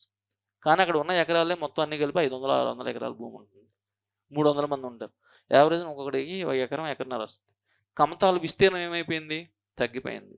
కమతాల విస్తీర్ణం తగ్గిపోయింది. దానివలన ఆధునిక పద్ధతులు, మోడర్న్ మెకనైజేషన్ కానీ, విస్తృత వ్యవసాయ పద్ధతులు కానీ, శాస్త్రీయమైన వ్యవసాయ పద్ధతులు కానీ అవి పాటించలేరు వాళ్ళు. ఉన్న ఎకరాన్ని ఏం చేస్తారు, మెకనైజేషన్ చేయలేరు, యాంత్రీకరణ చేయలేరు. దానివల్ల ఏమవుతుంది, మనం ఇప్పటికీ ప్రొడక్టివిటీ, వరి మనకి 3,200 కేజీలు పండుతుంది. చైనా, తైవాన్ లాంటి దేశాల్లో 9,000 కేజీలు పండిస్తున్నారు వాళ్ళు ఎకరానికి. 3 టైమ్స్ ఎక్కువ ఉంది మన మీద వాళ్ళకి. ఈ ప్రొడక్టివిటీ ఎలా వచ్చింది, మెకనైజేషన్ ఎందుకు వచ్చింది, కమతాల విస్తీర్ణం పెద్దగా ఉండడం వల్ల. కమతాల విస్తీర్ణం పెద్దగా ఎందుకు ఉంది, వ్యవసాయం మీద ఆధారపడేవాళ్ళు తక్కువ ఉన్నారు. వ్యవసాయం మీద ఆధారపడే తక్కువ ఎందుకున్నారు, వాళ్ళు వ్యవసాయేతర రంగాలైనటువంటి పారిశ్రామిక రంగం, తయారీ రంగం, కుటీర పరిశ్రమలు, సేవా రంగం, నిర్మాణ రంగం, అన్ని రంగాల్లో వాళ్ళకు ఉపాధి అవకాశాలు ఉన్నాయి. పర్యాటక రంగం, బయోటెక్నాలజీ, ఎన్ని రంగాలు ఉంటే అన్ని రంగాల్లో వాళ్ళకు ఉపాధి అవకాశాలు ఉన్నాయి. సృష్టించారు వాళ్ళు ఉపాధి అవకాశాలు. దానివల్ల ఏమయ్యారు, శ్రామిక వ్యవస్థ మొత్తం, శ్రామిక రంగం మొత్తం స్ప్రెడ్ అయిపోయింది, అన్ని చోట్లకి విస్తరించింది. దానివల్ల వ్యవసాయ రంగం మీద ఆధారపడే వాళ్ళు 3%, 4%కి వచ్చేసారు. 3%, 4% వ్యవసాయం రంగం మీద ఆధారపడే వాళ్ళు ఉన్నారు. భూమి ఏమో 100 ఎకరాలు ఉంది, ఉన్నవాళ్ళు 10 మంది, 100 ఎకరాలు ఉంది. మనిషికి 10 ఎకరాలు వచ్చింది. మనిషికి 10 ఎకరాలు వచ్చినప్పుడు ఆటోమేటిక్గా మెకనైజేషన్ అప్లై చేయగలుగుతారు వాళ్ళు. దానివల్ల ఏమవుద్ది, ప్రొడక్టివిటీ పెరుగుతుంది. 3,000 కేజీలు వచ్చే చోట 9,000 కేజీలు వస్తాయి. మన రైతుకి సంవత్సరానికి $40,000 వస్తే వాళ్ళకి సంవత్సరానికి 1,20,000 వస్తాయి ఒక ఎకరానికి వచ్చి. 10 ఎకరాలు చేసినప్పుడు 11 లక్షలు, 12 లక్షల ఇన్కమ్ వస్తుంది. ఆటోమేటిక్గా ఒక సాఫ్ట్వేర్ ఇంజనీర్ ఎంత సంపాదించాడు అంత సంపాదించాడు. ఆటోమేటిక్గా రైతు ఆదాయాలు పెరుగుతాయి. ఆటోమేటిక్గా పేదరికం తగ్గిపోద్ది. ఇంటర్లింక్డ్ ఇవన్నీ. ఇదే రాస్తాం మనం. అంటే నేను అనేది ఏంటంటే, క్వశ్చన్ బట్టి ఆన్సర్ రాయండి తప్ప ప్రీ ప్లాన్డ్గా, రెడీమేడ్గా ప్రిపేర్ అయ్యి వెళ్ళకండి. నేను ఫాలో అవ్వలేదు మిమ్మల్ని. నేను ఈ 5 రోజుల్లో జస్ట్ మీరు ఎవరైనా ఇంట్రెస్ట్ చూపితే నేను తయారు చేసేది ఏంటంటే, ఎగ్జామ్ ఎలా రాయాలో చెప్తాను తప్ప కంటెంట్ చెప్పను. కంటెంట్ నేను చెప్పేది ఏదో నామినల్గా కొన్ని 10 టాపిక్లు చెప్తాను. తర్వాత 10-15 టాపిక్లు ఏమైనా మీన్ వైల్ మనకి కరెంట్ టాపిక్స్ ఇది కవర్ చేస్తే బాగుంటుంది అనుకున్నప్పుడు 10-15 ఎస్ఏలు కూడా చెప్తాను. టాపిక్స్ ఎస్ఏలు కాదు. ఈ 20-25 నుంచి ఖచ్చితంగా 3 అయితే టాపిక్లు వస్తాయి. నెక్స్ట్ మీరు ఎలా ప్రజెంట్ చేయాలి, ఎలా రాస్తే స్కోర్ వస్తుంది అనేది మాత్రం చెప్తాను. నేను ఎలా రాసానో అది చెప్తాను అంతే. జస్ట్ ఇంకా సార్ ఎస్ఏ సిలబస్ ఓకేనా? సిలబస్ ఓకేనా మీకు? సిలబస్ అయితే ఇదేనండి, దీన్ని బేస్ చేసుకుని ఉంటాయి. అందువల్ల ఏంటంటే మనం ఈ 10 టాపిక్లు కూడా ఈ 10 టాపిక్లు ఈ సిలబస్ నుంచి బేస్ అయ్యేలాగా ప్రతి టాపిక్ బేస్ అయ్యేలాగా 10 టాపిక్లు చెప్పుకుందాం. చెప్పుకుని ఇంకేమైనా రిమైనింగ్ ఉంటే ఇంకొక 10-15 మళ్ళీ నేను ఇంకొక విజిట్లో మళ్ళీ నేను ఈ లోపల పీడిఎఫ్లు పంపిస్తాను నేను రాసి మీరు తయారు చేసుకుందరు కానీ విమర్శనాత్మకంగా అంటే విమర్శించమని కాదండి. ఫస్ట్ బేసిక్గా మనం తెలుసుకోవాల్సింది ఏంటంటే విమర్శనాత్మకంగా వంశాన్ని గురించి విమర్శనాత్మకంగా రాయమండి అంటే ఉన్నది ఉన్నట్టుగా రాయమండి. విమర్శకులు అంటారు మనకి బయట సహతి విమర్శకులు అంటారు. ఒక సినిమాని విమర్శకులు క్రిటిస్ట్ అంటారు. అంటే సినిమా బాగున్నా కానీ చెత్తగా ఉంది, పరమ అసహ్యంగా ఉంది, ఈ సినిమా చూడకుండా అని చెప్పమని కాదు అర్థం. ఉన్నది ఉన్నట్టుగా చెప్పమని విమర్శకుడు భావన. విమర్శనాత్మకంగా రాయండి అంటే జెన్యున్గా రాయమని. ఇప్పుడు 2047 నాటికి ప్రాక్టికల్గా మనం డెవలప్డ్ నేషనల్గా మారడానికి ఆస్కారం ఉందా లేదా? నిజంగా మాట్లాడుకుంటే లేదు. కాకపోతే దాన్ని లేదు అని చెప్పకూడదు, అది కూడా ఉందండి మళ్ళీని. ఇప్పుడు మనకి జనరల్ ఎస్ఏలు ఇంకొకటి ఈ పాయింట్ మనం గుర్తుపెట్టుకోవాల్సింది ఏంటంటే ఎప్పుడు పాజిటివ్ యాటిట్యూడ్ ఉండాలి మనకి. అట్ ఎనీ కాస్ట్ మనం పాజిటివ్ యాటిట్యూడ్ తోటి ఆన్సర్ రాయాలి. అది మిస్ అవ్వద్దు మీరు. వాడు నిజంగా డెవలప్ అవడానికి ఆస్కారం లేదు కదా, వికసిత్ భారత్ ఎందుకని ఎత్తరకు మనల్ని టెస్ట్ చేయడానికి. 2047కి ఇప్పుడున్న growth rate average 6.5-7.5% growth rate అవుతుంది. ఎక్స్పర్ట్స్ ఎకనామిక్ ఎక్స్పర్ట్స్ చెప్పేది ఏంటి మనకి, ఇప్పటి నుంచి ఇండియా 2047కి డెవలప్డ్ నేషన్గా ఎమర్జ్ అవ్వడానికి యావరేజ్ గ్రోత్ రేటు 9-10 ఉండాలి. డబుల్ డిజిట్ గ్రోత్ రేట్ ఉండాలి. పాసిబుల్ అండి అది మనకి. అంటే ప్రాక్టికల్గా మాట్లాడుకుంటే ఇప్పుడు కోవిడ్ ముందు ఉందండి, కోవిడ్ వచ్చింది మనకి 2020లో. కోవిడ్ వరకు కూడా సుమారుగా 8 to 7.5-7 రేట్ తోటి మనం ఎమర్జ్ అవుతున్నాం. సడన్గా -5కి వెళ్ళిపోయింది గ్రోత్ రేట్. అలాంటి పరిస్థితి మళ్ళీ ఇంకోసారి వస్తే 2007 వరకు 2008 వరకు కూడా ఇండియా 9.5 గ్రోత్ రేట్తో 9.2 గ్రోత్ రేట్ కూడా ఎమర్జ్ అయింది. సడన్గా 2008 ప్రపంచవ్యాప్తంగా క్రైసిస్ వచ్చింది, ఎకనామిక్ క్రైసిస్, ఆర్థిక మాన్యం. ఏమైపోయింది గ్రోత్ రేటు? సడన్గా ఫాలో అయిపోయింది. ఇలాంటి పరిస్థితులు నెక్స్ట్ 23 ఇయర్స్లో ఉండవనేది ఏమైనా ఉందా మనకి గ్యారంటీ? కానీ ఆ పరిస్థితుల్లో కూడా చైనా డెవలప్ అయింది నేషన్. కేవలం వాళ్ళ కమిట్మెంట్, జాతి అంతా ఐక్యమైంది. వాళ్ళు ఏం చేస్తే డెవలప్ అయ్యారో అది చేశారు. మనకు కూడా ఛాన్స్ ఉందని చెప్తాం మనం. అలా చేస్తే మనకు కూడా ఛాన్స్ ఉంది. చివరిలో మనం అదే చెప్తాం, జాతి అంతా ఐక్యమై రాజకీయ సంకల్పం ఉండి అందరూ ఏకమత్యంగా ఈ భావజాలాలు, సోషల్ డిస్పారిటీస్ ఇవన్నీ వదిలేసి అందరం కష్టపడితే అది సాధ్యమేనే చెప్పాను నేనైతే చివరిలో. చేయొచ్చు.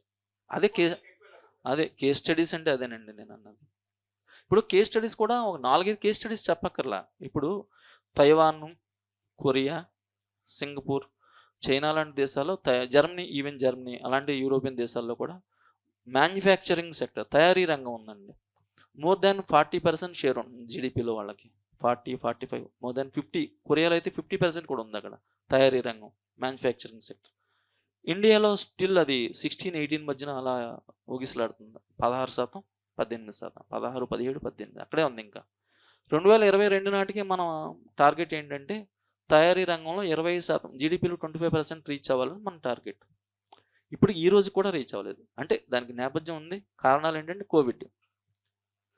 కోవిడ్ లాంటి పరిస్థితులు ఉన్నా చైనా డెవలప్ అవుతానే ఉంది, వాళ్ళు అమెరికాతో పోటీ పడుతూనే ఉన్నారు. కాబట్టి సాధ్యమే.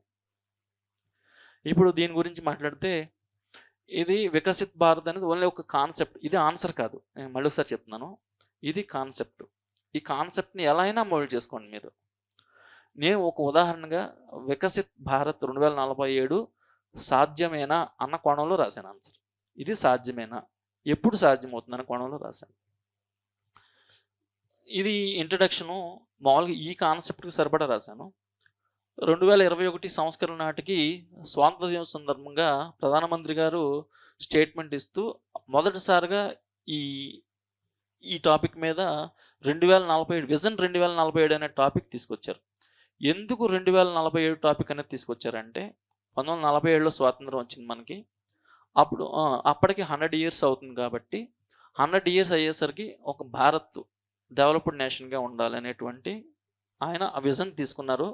దాన్ని ప్రస్తావిస్తూ ఏం చెప్పారంటే ఈ లక్ష్యం చేరుకోవాలంటే సబ్కా సాత్, సబ్కా విశ్వాస్, సబ్కా ప్రయాస్, ఈ ఈ సబ్కా విశ్వాసు, సబ్కా ప్రయాస్, అందరూ కష్టపడి, అందరూ నమ్మకం ఉంచి, అందరూ కష్టపడి ఐకమత్యంగా పోరాడితే ఇది సాధ్యమైనటువంటి నినాదం ఒకటి ఇచ్చారు.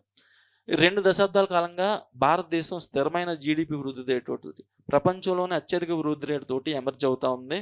కాబట్టి భారతదేశం లాస్ట్ 2 డెకేడ్స్లో నెమ్మదిగా ఒక్కొక్క దేశాన్ని క్రాస్ చేసుకుంటూ ఇప్పుడు ప్రజెంట్ బ్రిటన్ క్రాస్ చేసి 5వ అతిపెద్ద నేషన్గా, ఎమర్జింగ్ ఎకానమీగా ఉంది. కాబట్టి చూడటానికి డెవలప్డ్ నేషన్గా ఉంది. అలాగే భారతదేశంలో పెద్ద ఎత్తున మౌలిక సదుపాయాలు లాస్ట్ మీరు 1.5 డెకేడ్గా తీసుకుంటే వాజ్పేయి కాలం నుంచి ఇంచుమించు 2 డెకేడ్స్, వాజ్పేయి కాలం నుంచి కూడా national highways, infrastructure, ports, airports, బాగా కనెక్టివిటీ పెరిగింది. ఇండియాలో ఇన్ఫ్రాస్ట్రక్చర్ బాగా డెవలప్ అవుతుంది, ప్రైవేట్ పెట్టుబడులు బాగా వస్తున్నాయి. శాస్త్ర సాంకేతిక రంగాల్లో ఇంచుమించు డిఆర్డిఓ తీసుకుంటే మనం ఓన్గా స్వయం సమృద్ధి సాధించాం. కొన్ని రకాల ఆయుధాల తయారీలు, అలాగే మనం ప్రైవేటు రంగాన్ని రక్షణ రంగంలోకి ఆమోదించి ఉత్పత్తి చేస్తున్నాం. సుమారుగా 80 చిన్న దేశాలకి మన రక్షణ ఉత్పత్తులు ఎగుమతి చేస్తున్నాం. కాబట్టి బాగా అభివృద్ధి చెందిన దేశం. అలాగే జీడిపి వృద్ధి రేటు ఉంది, ప్రగతి నెక్స్ట్ ఇంకొకటి రాజకీయ సుస్థిరత కూడా ఉందండి. మీరు గమనించారంటే వెంటనే ప్రభుత్వాలు మీకు 91 నుంచి 97 మధ్యన దాదాపు 4-5 ప్రభుత్వాలు మారినాయి. అంటే స్టెబిలిటీ లేదు పొలిటికల్గా. కానీ లాస్ట్ 2 డెకేడ్స్గా 10 సంవత్సరాలు యూపీఏ పరిపాలించింది, 15 సంవత్సరాలు సుమారుగా వీళ్ళు ఎన్డీఏ పరిపాలన. అంటే పొలిటికల్గా స్టేబిలిటీ ఉంది. ఈ స్టెబిలిటీ ఎందుకు ఉపయోగపడుతుంది? వాళ్ళకు పాలసీ డెసిషన్ ఏదన్నా తీసుకున్నారు, డెసిషన్ ఇంప్లిమెంట్ చేయాలంటే ప్రభుత్వం నెక్స్ట్ కూడా వీళ్ళే ఉండాలి. వాళ్ళు లేకపోతే డెసిషన్ మారిపోతుంది. అంటే ఒకళ్ళు తీసుకున్న డెసిషన్ ఇంకొకరు నచ్చకపోతే డెసిషన్ మార్చేసుకోవచ్చు. అలా కాకుండా ఒక దేశం అభివృద్ధి చెందాలంటే, పాలసీ డెసిషన్ తీసుకోవాలంటే పొలిటికల్ డెసిషన్ స్టెబిలిటీ చాలా అవసరం. ఆ స్టెబిలిటీ కూడా సాధించాం మనం లాస్ట్ 2 డెకేడ్స్గా. అలాగే పేదరికం లాస్ట్ 1 డెకేడ్ కాలంగా చూసుకుంటే దాదాపు 25 కోట్ల మంది పేదరికం నుంచి బయటకు వచ్చేసారు. అంటే పేదరికం చాలా వేగంగా తగ్గుతుంది భారతదేశంలో. ఇవన్నీ కూడా భారతదేశం అభివృద్ధి చెందిన దేశంగా మారటానికి మనకి సిమ్టమ్స్, సూచనలు ఇవన్నీ.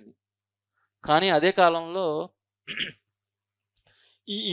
ఇవన్నీ కూడా 2047 నాటికి దేశం అభివృద్ధి చెందిపోద్ది అని చెప్పడానికి ఇవన్నీ సిమ్టమ్స్. కానీ ఇంకా 30 కోట్ల మంది ప్రజలు తీవ్ర పేదరికంలో ఉన్నారు. కరోనా తర్వాత పేదరిక తీవ్రత మరీ పెరిగిపోయింది. అలాగే ఈ రోజు కూడా మన సగటు ఆదాయం 50 to 60% పాపులేషన్ తీసుకుంటే $3 to $5 అంటే ఇంచుమించుగా పేద దేశాల్లో సంపాదించే ఆదాయం అది. అంటే ఇంకా భారతదేశంలో పేదరికం అలాగే ఉంది. అలాగే సంపన్నులు పెరుగుతున్నారు భారతదేశంలో. సంపన్నులు బాగా ఒకళ్ళ దగ్గరికి ముఖేష్ అంబానీ ఉన్నారంటే ప్రపంచవ్యాప్తంగా ధనవంతుల్లో ఆయన ఒక ఆయన. అలాంటి సంపన్నులు భారతదేశంలో బాగా పెరుగుతున్నారు. అదే స్థాయిలో పేదలు కూడా అలాగే పెరుగుతున్నారు. పేదరికం పెరుగుతుంది. ఆహారం లేకుండా ఫుట్పాత్ల మీద పడుకునే వాళ్ళు ఈ రోజుకి భారతదేశంలో కనబడతారు ఇంకా మనకి. అలాగే ఇంకా శ్రామిక శక్తి ఉంది. 28.2 సంవత్సరాల సగటు వయసు ఉన్న శ్రామిక శక్తి, సుమారుగా 68%, పాపులేషన్లో 68% యువ జనాభా ఉంది. కానీ వాళ్ళకి ఏం లేవు, నైపుణ్యాలు లేవు. స్కిల్ లేకపోవడం వల్ల వాళ్ళు అప్రోప్రియేట్ అంటే వాళ్ళ అర్హతలకు తగిన ఉద్యోగం, ఉపాధి పొందలేకపోతున్నారు. అలాగే పెట్టుబడులు కేవలం భారతదేశంలో ఈ స్కిల్ లేకపోవడం వల్ల వరల్డ్ వైడ్ మనకి ఇన్వెస్ట్మెంట్స్ రాకపోవడం వల్ల దానివల్ల ఏమవుతుందంటే ఉపాధి తగ్గిపోయింది. ఉపాధి తగ్గిపోవడం వలన ఉద్యోగాలు రావట్లేదు. ఉద్యోగాలు రాకపోవడం వల్ల స్కిల్ లేబర్ ఉన్నా కానీ శ్రామిక శక్తి ఉన్నప్పటికీ కూడా యూటిలైజ్ చేసుకోలేకపోతున్నాం. అలాగే తయారీ రంగం, ఇందాక మనం చెప్పుకున్నట్టుగా తయారీ రంగం చాలా బలహీనంగా ఉంది భారతదేశంలో. అంటే ఇవన్నీ కూడా మనకి ఛాలెంజెస్, లోటుపాట్లు. అలాగే మహిళల మీద, బాలల మీద అకృత్యాలు అనేవి ఈ రోజుకి కూడా ఇది చాలా మనం అనుకుంటున్నాం. కానీ ఈ హెరాస్మెంట్, ఉమెన్ హెరాస్మెంట్ అనేది వరల్డ్ వైడ్ ఎంత దారుణంగా ఎక్కడ ఉండదండి. వాళ్ళు చాలా ఫ్రీగా ఉంటారు మిగతా దేశాల్లో. ఈవెన్ శ్రీలంక, నేపాలు, ఇలాంటి దేశాల్లో కూడా వాళ్ళ మీద కూడా మహిళలు అంత దారుణమైన హెరాస్మెంట్ ఉండదు. కానీ మన దేశం ఇంకా ఎదుర్కొంటుంది. అంటే సామాజిక వెనుకబడతనం అనేది ఇంకా ఉంది. అలాగే అనేక పర్యావరణ సవాళ్ళు ఉన్నాయి, ఛాలెంజెస్, ఎన్విరాన్మెంటల్ ఛాలెంజెస్, పొల్యూషన్. ప్రపంచంలో అత్యధిక పొల్యూషన్ ఉన్న ప్రపంచ నగరాలు తీసుకుంటే మన దేశంలోనే ఉంటాయండి. 10లో 9 ఉంటాయి మనకి. పొల్యూషన్ ఛాలెంజెస్ ఉన్నాయి, అంటే పర్యావరణ ఛాలెంజెస్ ఉన్నాయి. అలాగే ఆకలి మరణాలు ఉన్నాయి. ఉచితాల కోసం వెంపర్లాడే సగటు భారతీయులు ఉన్నారు. ఈ రోజుకి కూడా ఏ స్టేట్కి వెళ్ళినా మీరు ఏమిస్తారు, ఎలక్షన్లో మీరు నెగ్గితే మాకు ఏం ఉచితంగా ఇస్తారు అనేటువంటి ఈ బలహీన భారతదేశంతో, ఈ బలహీన ప్రజలతోటి 2047కి మనం ఎలా అభివృద్ధి చెందిన దేశంగా మారుతాం? ఓ పక్కన పాజిటివ్స్ చెప్పాం, ఓ పక్కన నెగిటివ్స్ చెప్పాం. కాబట్టి దీని గురించి చర్చించవలసిన అవసరం ఉందని చెప్పి ఇంట్రడక్షన్ రాశాను నేను.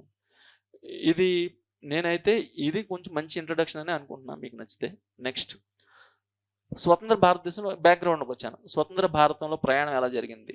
47 భారతదేశం స్వాతంత్రం సంపాదించిన తర్వాత ఇందాక మీకు చెప్పినట్టుగా సామ్యవాద తరహా అభివృద్ధి విధానాలను ఎంచుకుంది నెహ్రూ ప్రభుత్వం. ట్రికల్ డౌన్ థియరీని ఎంచుకుంది. అంటే సంపద సృష్టించాలి, సృష్టించిన సంపదని చివరి పౌరుడు వరకు చేరేయాలి. తద్వారా ఈ సంపద అంతా కూడా పంపిణీ జరుగుతుంది. కేంద్రీకృతం అవ్వకుండా వికేంద్రీకృతం అవుతుంది. సంపద అంతా డిసెంట్రలైజ్ అవుతుంది. డిసెంట్రలైజ్ అయినటువంటి సంపద వలన ప్రతి ఒక్కళ్ళకి కూడా ఆదాయాలు పెరుగుతాయి, కొనుగోలు శక్తి పెరుగుతుంది, వినిమయ సామర్థ్యం పెరుగుతుంది, కొనే వస్తువుల్లో వైవిధ్యం పెరుగుతుంది. వైవిధ్యం పెరగడం ద్వారా ప్రపంచవ్యాప్తంగా ఉన్న పెట్టుబడులన్నీ భారతదేశంలో బూడంత జనాభా, 100 కోట్ల జనాభా ఉంది, వాళ్ళు వస్తువులన్నీ కొంటున్నారు, రకరకాల వస్తువులు కొంటున్నారని చెప్పి ప్రపంచవ్యాప్తంగా ఉన్న పెట్టుబడిదారులందరూ కూడా మన దేశం వచ్చి పెట్టుబడులు పెడతారు. పెట్టుబడి పెట్టడం వల్ల పారిశ్రామికీకరణ జరుగుతుంది. పారిశ్రామికీకరణ వల్ల వ్యవసాయ రంగంలో ఉన్నటువంటి నిరుద్యోగులంతా కూడా పారిశ్రామిక రంగంలోకి వస్తారు. దానివల్ల మరింత అభివృద్ధి చెందుతుంది. ఇదంతా జరుగుతుందని నెహ్రూ గారు భావించారు. జరగలేదు. అది ఫస్ట్ స్టెప్, అభివృద్ధి జరగలేదని చెప్పడానికి. నెక్స్ట్ 70 దశకం వచ్చేసరికి ఇందాక నేను చెప్పినట్టుగా ఇందిరాగాంధీ ప్రభుత్వం వచ్చింది. అబ్బెబ్బే మా ఫాదర్ చేసింది ఇది కరెక్ట్ కాదు, నేను డైరెక్ట్గా పేదలని తీసేస్తాను, పేదలు అనేవాళ్ళు లేకుండా చేసేస్తానని చెప్పి ఆవిడ ఉచిత పథకాలు, నెమ్మదిగా ఉచిత పథకాలు, పేదరిక నిర్మూలన పథకాలు, అలాంటి కార్యక్రమాలు చేపట్టి పేదరికం తగ్గిద్దాం అనుకున్నారు.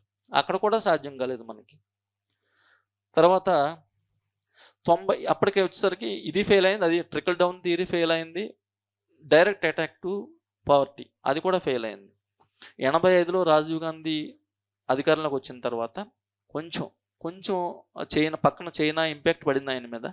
చైనా ఇంపాక్ట్ పడి కొంచెం ఈ మోడ్లో వెళ్దాం, ఇలా కాదు, శాస్త్ర సాంకేతిక రంగాలు అభివృద్ధి చెందాలి, మానవ వనరులు అభివృద్ధి చెందాలి, ఇన్ఫ్రాస్ట్రక్చర్ డెవలప్ అవ్వాలని చెప్పి కొద్దిగా మొదలుపెట్టారు ఆయన. కానీ పాపం ఆయన 5 సంవత్సరాలు చనిపోవడం వలన 90 దశకంలో తీవ్రమైన ఆర్థిక సంక్షోభం, గల్ఫ్ యుద్ధం కారణంగా. ఆ టైంలో గల్ఫ్ యుద్ధం వచ్చింది. ఆయిల్ ఇంపోర్ట్స్ అన్నీ కూడా ఆగిపోయినాయి. ఇది రేట్లు పెరిగిపోవడం వలన మన విదేశీ మార్గం ద్రవ్యం ఊరికే కరిగిపోయింది. జస్ట్ $1 బిలియన్ బిలోకి వచ్చేసిన ఫారెన్ రిజర్వ్స్ మనకి. ఆ టైంలో 200 టన్నుల బంగారాన్ని కుదవపెట్టి ఏదో అప్పటికి వారం రోజులకో 10 రోజులకో గట్టెక్కి అప్పుడు వరల్డ్ బ్యాంకు, IMFలతో చర్చలు జరిపి ఆర్థిక సంస్కరణలకి శ్రీకారం చుట్టింది పివి నరసింహారావు, మన్మోహన్ సింగ్ ద్వయం. వాళ్ళద్దరిని ఎందుకు ప్రత్యేకంగా చెప్పుకుంటామంటే ఇది పివి నరసింహారావు ఒక్కడో, మన్మోహన్ సింగ్ ఒక్కడో సాధించింది కాదు, ఇద్దరు జంటగా చేసిన ఆ రిఫార్మ్స్ అవి. అందువల్ల వాళ్ళు చేశారని చెప్పాం. దానివల్ల ఏమైంది? ప్రపంచీకరణ వైపు భారతదేశం ప్రయాణించింది. ఈ ప్రపంచీకరణ అంటే ప్రైవేటైజేషను, గ్లోబలైజేషను, లిబరలైజేషను, ఈ మూడింటిని ఎంచుకోవడం వల్ల ఏమైందంటే భారతదేశంలోకి విదేశీ పెట్టుబడులు వచ్చినాయి, పరిశ్రమలు వచ్చినాయి, మల్టీనేషనల్ కంపెనీలు వచ్చినాయి. క్రమంగా ప్రైవేటైజేషన్కి వెళ్ళడం వల్ల లిమిటేషన్స్, FRBM యాక్ట్ కానీ ఇవన్నీ కూడా తీసేయడం వలన, రిస్ట్రిక్షన్స్ అని తగ్గించడం వలన ఇన్వెస్ట్మెంట్స్ పెరిగి క్రమంగా అప్పటి నుంచి అభివృద్ధి చెందడం మొదలుపెట్టింది. తర్వాత వాజ్పేయిని ప్రస్తావించాను. వాజ్పేయి టైంలో ఇన్ఫ్రాస్ట్రక్చర్ మీద దృష్టి పెట్టారు. పివి నరసింహారావు, మన్మోహన్ సింగ్ ఏమో రిఫార్మ్స్ మీద దృష్టి పెడితే వాజ్పేయి గవర్నమెంట్ వచ్చేసరికి ఇన్ఫ్రాస్ట్రక్చర్ మీద దృష్టి పెట్టారు. ఇన్ఫ్రాస్ట్రక్చర్ ఎందుకు ప్రాధాన్యత ఇచ్చారంటే ఆయన ఒక దేశం అభివృద్ధి చెందాలంటే ఇన్ఫ్రాస్ట్రక్చర్ చాలా ముఖ్యం అని చెప్పి ఆయన భావించారు. ఆ తర్వాత వచ్చినటువంటి UPA గవర్నమెంట్ కూడా అది కొనసాగించింది. నరేంద్ర మోదీ వచ్చిన తర్వాత మూలధన పెట్టుబడులు ఏటా 11-12 లక్షల కోట్లు ఇన్ఫ్రాస్ట్రక్చర్ మీద ఖర్చు పెట్టడం వలన చాలా వేగంగా ఇన్ఫ్రాస్ట్రక్చర్ డెవలప్ అవుతుంది. ఈ నేపథ్యంలోనే 2021లో నరేంద్ర మోదీ గారు సరే మనం ఎలా ఎమర్జ్ అవుతున్నాం కదా, దీనికి ఒక లక్ష్యం అంటూ పెట్టుకోకపోతే ఏదో అలా సాదాసీదాగా వెళ్దాం, అలా కాదు, మనం బలమైన లక్ష్యం పెట్టుకుందాం. 2047 నాటికి ఈ వర్గ వైషమ్యాలు వదిలేద్దాం, ఈ ప్రాంతీయ అసమానతలను వదిలేద్దాం, మనందరం ఏకతాటి మీద ఉండి అన్నీ వదిలేసి కష్టపడితే 2047 నాటికి మనం వికసిత్ భారత్ డెవలప్మెంట్ నేషన్గా మారచ్చు అని చెప్పి ఆయన పిలిపించారు. ఆ పిలుపు నేపథ్యంలో ఇందాక మనం చెప్పుకున్నది ఇదంతా కూడా మనం లాంచ్ అవ్వడానికి చెప్పిందనమాట. తర్వాత వికసిత్ భారత్ వైపు భారత్ అడుగులు అలా అనుకున్న తర్వాత ఈ ఆవిర్భవిస్తున్న ఆర్థిక వ్యవస్థగా స్థిరంగా మనం అడుగులు వేస్తాం లాస్ట్ 2 డెకేడ్స్గా. వేసేటప్పుడు ఈ ఈ ఆర్థిక అభివృద్ధి జరుగుతుంది, జీడిపి పెరుగుతుంది, ట్రిలియన్లు జీడిపి పెరుగుతుంది తప్ప పౌరులకి సమ్మిళిత వృద్ధి ఇన్క్లూజివ్ గ్రోత్ అనేది కనిపించట్ల. ఇన్క్లూజివ్ గ్రోత్ అంటే అభివృద్ధి ఫలాలు అందరికీ సమానంగా అందటం, అవి అందట్లేదు. పేదరికం అలాగే ఉంది, ప్రాంతీయ అసమానతలు రీజనల్ డిస్పారిటీస్ అలాగే ఉన్నాయి, నిరుద్యోగం అలాగే ఉంది. పేదరికం తగ్గింది కానీ పూర్తిగా పేదరికాన్ని నిర్మూలించలేకపోయాం. ఇవన్నీ ఉన్నాయని చెప్పేటువంటి పరిస్థితుల్లో ప్రధానమంత్రికి ఈ విజన్ 2047 అనేది ఆలోచన వచ్చింది. ఈ 2022 స్వాతంత్ర దినోత్సవ సందర్భంగా 2047 నాటికి దేశాన్ని అభివృద్ధి చెందిన దేశంగా నిలపడానికి పంచప్రాణ అనే పేరుతో 5 లక్ష్యాలను ఆయన నిర్దేశించారు. ఈ 5 లక్ష్యాలు ఏంటంటే 2047 నాటికి అభివృద్ధి చెందిన దేశంగా భారత్ ఉండాలి. మనం ఇంకా బ్రిటిష్ వాళ్ళు మనం విడిచి వెళ్ళినా కానీ ఆ వలసవాద భావజాలంలో ఉన్నాం కాబట్టి ఆ వలసవాద భావజాలాన్ని వదిలేద్దాం. మనం వదిలేయడానికి ఏం చేయాలి? ఇప్పుడు సిఆర్పిసి, ఐపీసీ ఈ యాక్టులు రద్దు చేయడం వెనక ఇదే ఉద్దేశం. అంటే అవన్నీ కూడా మనకి ఏం గుర్తు చేస్తున్నాయి? ఇంకా మనం బ్రిటిష్ చట్టాలని అనుసరిస్తున్నాం అనేటువంటి భావజాలం మన బ్రెయిన్లో ఉంది కాబట్టి దాన్ని నిర్మూలించాలనే ఉద్దేశంతో అలాంటి వాటిని కూడా పక్కకు పెట్టేస్తున్నారు. అలాగే ఘనమైన భారతీయ వారసత్వ సంపదను పరిరక్షించాలి, జాతి అంతా ఐకమత్యంగా ఉండాలి, నిజాయితీతోటి ప్రతి ఒక్కరు కూడా పార్టిసిపేట్ చేసి వర్క్ చేస్తే దేశం అభివృద్ధి చెందొచ్చని ఈ పంచప్రాణ అనే పేరుతో ఆయన లక్ష్యాలను నిర్దేశించారు. అయితే ఈ లక్ష్యాలను చేరుకునే క్రమంలో మనకి ఎన్నో సవాళ్ళు ఉన్నాయి. మనకి ఇంకా 23 సంవత్సరాలు, ఇది కూడా మెన్షన్ చేశాను ఎందుకంటే మనకి టైం పీరియడ్ ఎంత ఉన్నది కూడా మనం మెన్షన్ చేయగలగాలి. ఇంకా 2024 నుంచి 47 అంటే 23 సంవత్సరాలు ఉంది. 2047 నాటికి అభివృద్ధి చెందాలంటే తలసరి ఆదాయం ఇందాక మీకు చెప్పినట్టుగా ప్రజెంట్ మనది $2170 తలసరి ఆదాయం.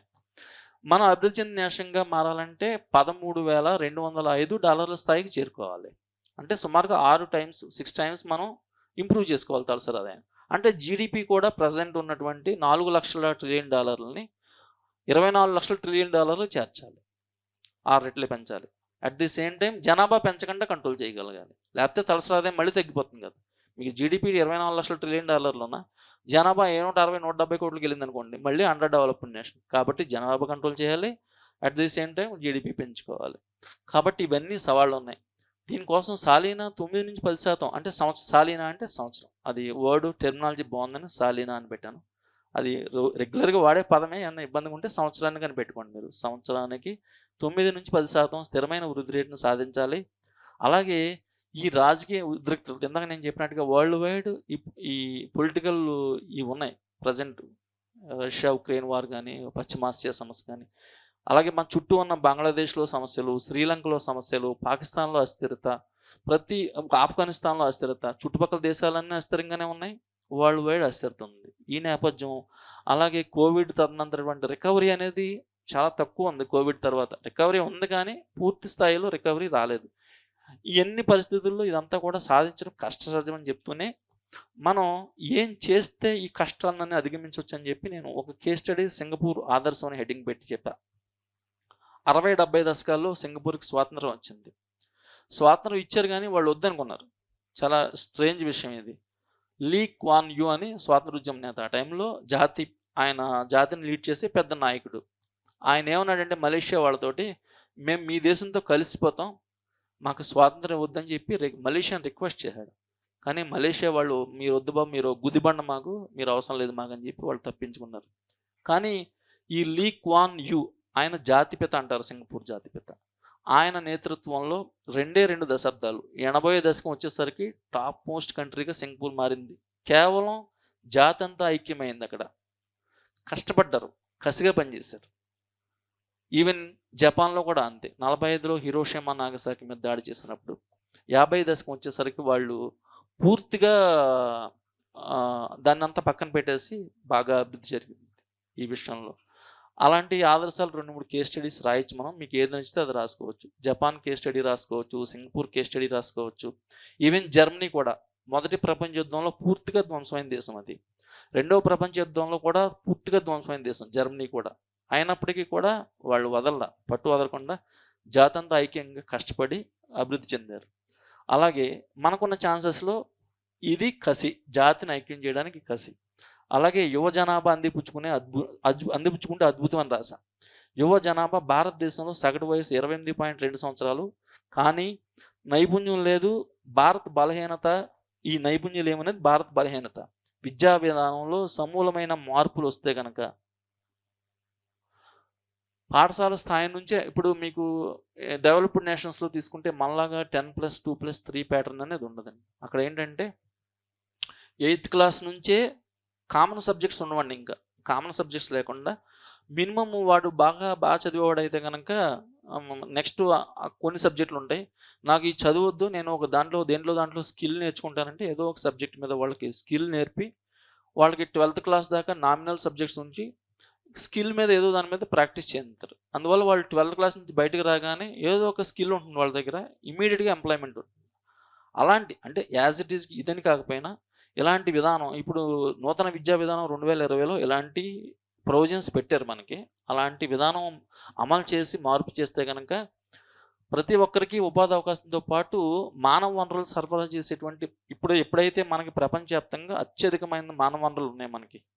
ఎందుకంటే 28.2 ఇంచుమించుగా 68% పాపులేషన్లో, అంటే ఇంచుమించుగా 100 కోట్ల మంది శ్రామిక శక్తి ఉన్నారు. వీళ్ళందరూ స్కిల్ అయితే కనుక భారతదేశంలో వాడేసి ప్రపంచవ్యాప్తంగా ఎవరికైనా ఇప్పుడు జపాన్ ఉంది, రష్యా ఉంది, కొన్ని దేశాల్లో వృద్ధ జనాభా పెరిగిపోయింది. ఈవెన్ చైనాలో కూడా వాళ్ళకి స్కిల్డ్ ఉంది కానీ వయసు లేదు వాళ్ళకి పనిచేయడానికి. కాబట్టి అలాంటి వాళ్ళ దేశాలకి మనం మానవ వనరులు అంటే హ్యూమన్ రిసోర్సెస్ని కూడా సరఫరా చేయొచ్చు. అంటే మన వాళ్ళకి ఉపాధి దొరుకుతుంది. రెమిటెన్సెస్ అంటాం కదండి, విదేశాల నుంచి వచ్చేటువంటి ఆదాయం మనకి పెరుగుతుంది. తద్వారా మనకి విదేశీ మార్క నిల్వలు కూడా పెరుగుతాయి. అలాంటి అవకాశాలు ఉంటాయి. అలాగే ఉపాధిని మళ్లించాలి. నేటికి 50% మంది, ఈ రోజుకి కూడా మనకి 50% మంది ఈ వ్యవసాయం మీద ఇందాక చెప్పుకున్నట్టు ఆధారపడ్డారు. దీనివల్ల ఏమవుతుంది, కమతాలు చిన్నమైపోయినాయి, ప్రచ్ఛన్న నిరుద్యోగం పెరిగిపోయింది, ఉత్పాదకత తగ్గిపోయింది, ఉత్పత్తి తగ్గిపోయింది. దానివల్ల వాళ్ళ కుటుంబ ఆదాయాలు చాలా నామమాత్రంగా ఉంటున్నాయి. మనం లాస్ట్ 1.5 డెకేడ్గా రైతు ఆదాయాలు రెట్టింపు చేయాలనుకున్నాం, కానీ అవ్వలేదు. ఇంకా అలాగే ఉన్నారు రైతులు. వాళ్ళని కనుక పారిశ్రామిక రంగం వైపుకి లేదా ఈ సేవా రంగం వైపు కనుక ఆ శ్రామిక శక్తిని మళ్లించగలిగితే మనం ఈ అద్భుతాలను కూడా సాధించవచ్చని చెప్పాను నేను. చైనా, తైవాన్, కొరియా లాంటి దేశాల్లో అవలంబించే కుటుంబ లేదా కుటీర పరిశ్రమ స్థాపించి రైతులు ఉంటారు, రైతులకు జస్ట్ హాఫ్ స్కిల్స్ అంటారు. అంటే ఒక నెల 15 రోజులు ట్రైనింగ్ ఇవ్వడం ద్వారా ఆ చుట్టుపక్కల ఆ వ్యవసాయ ఉత్పత్తులకు సంబంధించినటువంటి agro industries, food processing units పెట్టి వాళ్ళకు ఉపాధి కల్పిస్తే వ్యవసాయం మీద ఆధారపడే రైతులు 250 మంది ఉంటే ఒక 150 మందిని కనుక మళ్లించగలిగితే కొంత ఉపాధి అవకాశాలు పారిశ్రామిక రంగం వైపు వస్తాయి. అంటే ఆ రంగం వైపు కూడా మనం అందించగలిగితే దీనివలన క్లస్టర్ వారీగా ఇప్పుడు ఒక ఏరియా ఉంది, ఒక నియోజకవర్గం ఏరియాలో జూట్ బాగా పండుతుంది. జూట్ పండించే చోట జూట్ మిల్ పెట్టాలి. లేదు పల్సెస్ ఎక్కువ పండుతాయి కర్నూలు లాంటి ప్రాంతాల్లో, అక్కడ పల్స్ ఇండస్ట్రీస్ పెట్టాలి. లేదు ఒక చోట డ్రాగన్ ఫ్రూట్స్ పండుతాయి రాయలసీమ ప్రాంతంలో కొన్ని చోట్ల, అక్కడ ఫుడ్ ప్రాసెసింగ్ అంటే వాల్యూ యాడ్ చేసి వాటిని విదేశాలకు ఎగుమతి చేయడం ద్వారా మామూలుగా రైతు పొలంలో అమ్మేసుకుంటే ₹1,00,000 ఆదాయం వస్తుంది. జస్ట్ ప్యాక్ చేసి క్వాలిటీ ఫుడ్ని విదేశాలకు ఎక్స్పోర్ట్ చేస్తే అదే ₹1,00,000 విదేశాల్లో మనకు 3 లక్షలు వస్తాయి. అంటే రైతు ఆదాయాలు పెరుగుతాయి. అలాంటి విధానాలు కూడా మనం ఎంకరేజ్ చేయొచ్చు. అలాగే అనుబంధ పరిశ్రమలు, వ్యవసాయ అనుబంధ పరిశ్రమ, పశుపోషణ, మత్స్య పరిశ్రమలను పెంచడం, వ్యవసాయ అనుబంధ వృత్తులను ప్రోత్సహించడం లాంటి వాటి ద్వారా రైతు ఆదాయాలను పెంచి వాళ్ళ కుటుంబ ఆదాయాలను పెంచి సంపద సృష్టించడం. ప్రతి టాపిక్ డెవలప్మెంట్కి రిలేటెడ్, ఇవన్నీ కూడా ప్రతి టాపిక్ కూడా డెవలప్మెంట్ అవకాశం ఉన్నటువంటి ఏరియా అని చెప్తున్నాను అనమాట అండి. అలాగే నాణ్యమైన మానవ వనరులే శ్రీరామ రక్ష అని చెప్పి హెడ్డింగ్ పెట్టాను. కోవిడ్ టైంలో భారతదేశంలో వైద్య సంరక్షణ మొత్తం దొల్ల అని బయటపడింది. ప్రపంచవ్యాప్తంగా పడింది, మనకు మరీ పడింది. కనీసం ఆక్సిజన్ సిలిండర్లు కూడా సప్లై చేయలేని పరిస్థితుల్లో ప్రాణాలు కోల్పోయారు భారతీయులు. ప్రపంచంలో ఆక్సిజన్ సరఫరా చేయకుండా ఎక్కడా లేదు. కాకపోతే ఏంటంటే వాళ్ళు లిమిటెడ్ జనాభా, మనం 130-140 కోట్ల మంది జనాభాకి సప్లై చేయలేక ఆ పరిస్థితుల్లో ఈ వైద్యంలోని డొల్లతనం అంతా బయటపడింది. అలాగే ఈ డొల్లతనం ఎందుకు వచ్చింది? ఆ రిసోర్సెస్, హెల్త్కి సంబంధించిన రిసోర్సెస్, బలమైన రిసోర్సెస్ లేకపోవడం వలన మనం డొల్లతనం వచ్చింది. అలా కాకుండా మంచి హెల్త్ ఫెసిలిటీస్, మంచి ఎడ్యుకేషన్ ఫెసిలిటీస్ ఉంటే కనుక నాణ్యమైన మానవ వనరులు మనం, అంటే హ్యూమన్ రిసోర్సెస్ని మనం డెవలప్ చేయొచ్చు. కాబట్టి ఈ విద్యా రంగంలో ప్రభుత్వం కేటాయింపు ప్రస్తుతం ఉన్నటువంటి 4.6% మనం ఎడ్యుకేషన్ మీద ఖర్చు చేస్తున్నాం జీడిపిలో. దాన్ని అట్లీస్ట్ 6కి, కొన్ని డెవలప్డ్ నేషన్స్లో అయితే ఎడ్యుకేషన్ మీద 10% కూడా ఖర్చు పెడతారు. మనం అట్లీస్ట్ 6% ఖర్చు పెట్టాలి. అలాగే R&D మీద మనం 0.8 అంతా ఖర్చు పెడుతున్నాం. జస్ట్ దాన్ని 2.5కి పెంచాలి. దానివల్ల ఏమవుతుంది? క్వాలిటీ హ్యూమన్ రిసోర్సెస్ డెవలప్ అవుతాయి. ఈ క్వాలిటీ హ్యూమన్ రిసోర్సెస్ వల్ల ఏమవుతుందంటే ఎంప్లాయ్మెంట్కి అవకాశం కల్పిస్తుంది అనమాట. వ్యాక్సినేషన్ అనేది ఎందుకు వచ్చిందంటే భారతదేశంలో మనం ఫార్మా రంగంలో కొంచెం అడ్వాన్స్డ్గా ఉన్నాం. ఫార్మా రంగం అడ్వాన్స్డ్ అనే కంటే కూడా దీన్ని మనకు తెలియదు, కానీ ఫార్మా ఇండస్ట్రీ విదేశాల్లో డెవలప్ అవ్వలేక కాదు, అది మురుకు కోపం. అది మన దగ్గర డంప్ చేస్తున్నారు అంత ఫార్మా అంతా. మనం ఏంటంటే మనం ఫార్మా రంగంలో అడ్వాన్స్డ్గా ఉన్నామని మనం అనుకుంటున్నాం. డెవలప్డ్ నేషన్స్ ఏమనుకుంటా, ఎందుకు వచ్చిన రొంపు అది మనకి రొచ్చది, అలాంటివి మనకు అవసరం లేదు, ఇండియాకి ఇచ్చేద్దామని చెప్పి మనకి ఇచ్చేది. అంతేగాని అది మనకి పాజిటివ్ యాటిట్యూడ్ కాదండి అది. కానీ మనం ఆ మాట అనకూడదు కాబట్టి అనట్లేదు అంతే. వ్యాక్సిన్ ఇచ్చాం మనం, 50% వ్యాక్సిన్ ఇండియా వరల్డ్ వైడ్ మనం సప్లై చేసాం. కానీ ఫార్మా రంగం మనకి R&D ఉంది కాబట్టి మనం చేయగలిగాం. వరల్డ్ వైడ్ ఎక్కడా లేదు ఫార్మా రంగం R&D మనకి. తర్వాత ఈ రకంగా దేశ సంపదని ఉత్పాదకత, స్థిరమైన అభివృద్ధి రేటు సాధించాలంటే కనుక ఈ R&D మీద, విద్య మీద ఎక్కువ కేటాయించాలి. కేటాయింపులు చేయడం వల్ల ఏమవుతుంది? R&D మీద ఇన్స్టిట్యూట్స్, రీసెర్చ్ ఆర్గనైజేషన్స్ ఎక్కువ వస్తాయి. మన దేశంలో బ్రెయిన్ అనేది డ్రైన్ అవ్వకుండా విదేశాలకి నాణ్యమైనటువంటి మానవ వనరులన్నీ, ఇప్పుడు ఇండివిజువల్గా ఇప్పుడు మన అమెరికాలో రీసెర్చ్ చేసే వాళ్ళు ఎక్కువ మంది ఇండియన్సే ఉంటారు. అంటే అలాంటి ఈ డ్రైన్ అయిపోకుండా, బయట నుంచి వెళ్ళిపోకుండా మనం ఎక్కడే ఇన్స్టిట్యూట్స్ ఏర్పాటు చేస్తే ఆ రిసోర్సెస్ అన్ని ఇండియాకి ఉపయోగపడతాయి.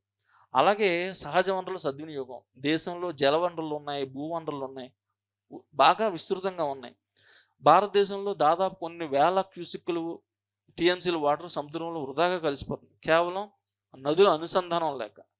కావేరి, పెన్నా అనుసంధానం ఉంది, అలాగే గోదావరి, కృష్ణా నది జలాల అనుసంధానం ఉంది, ఆ బెన్కొట్ట, గంగా నది, వీటిలో ఉత్తర భారతదేశంలో అది ఉంది, నర్మదా నది. అవును, అవును, అది నాకు ఐడియా లేదండి. కాకపోతే మనం అంత డీటెయిల్గా అక్కర్లేదు. నాకు తెలిసినంత వరకు నదుల అనుసంధానం అనే మాట అంటే మనకున్న లిమిటెడ్ 1 అవర్లో 8 పేజెస్ 9 పేజెస్ నుంచి రాయలేమండి మనం.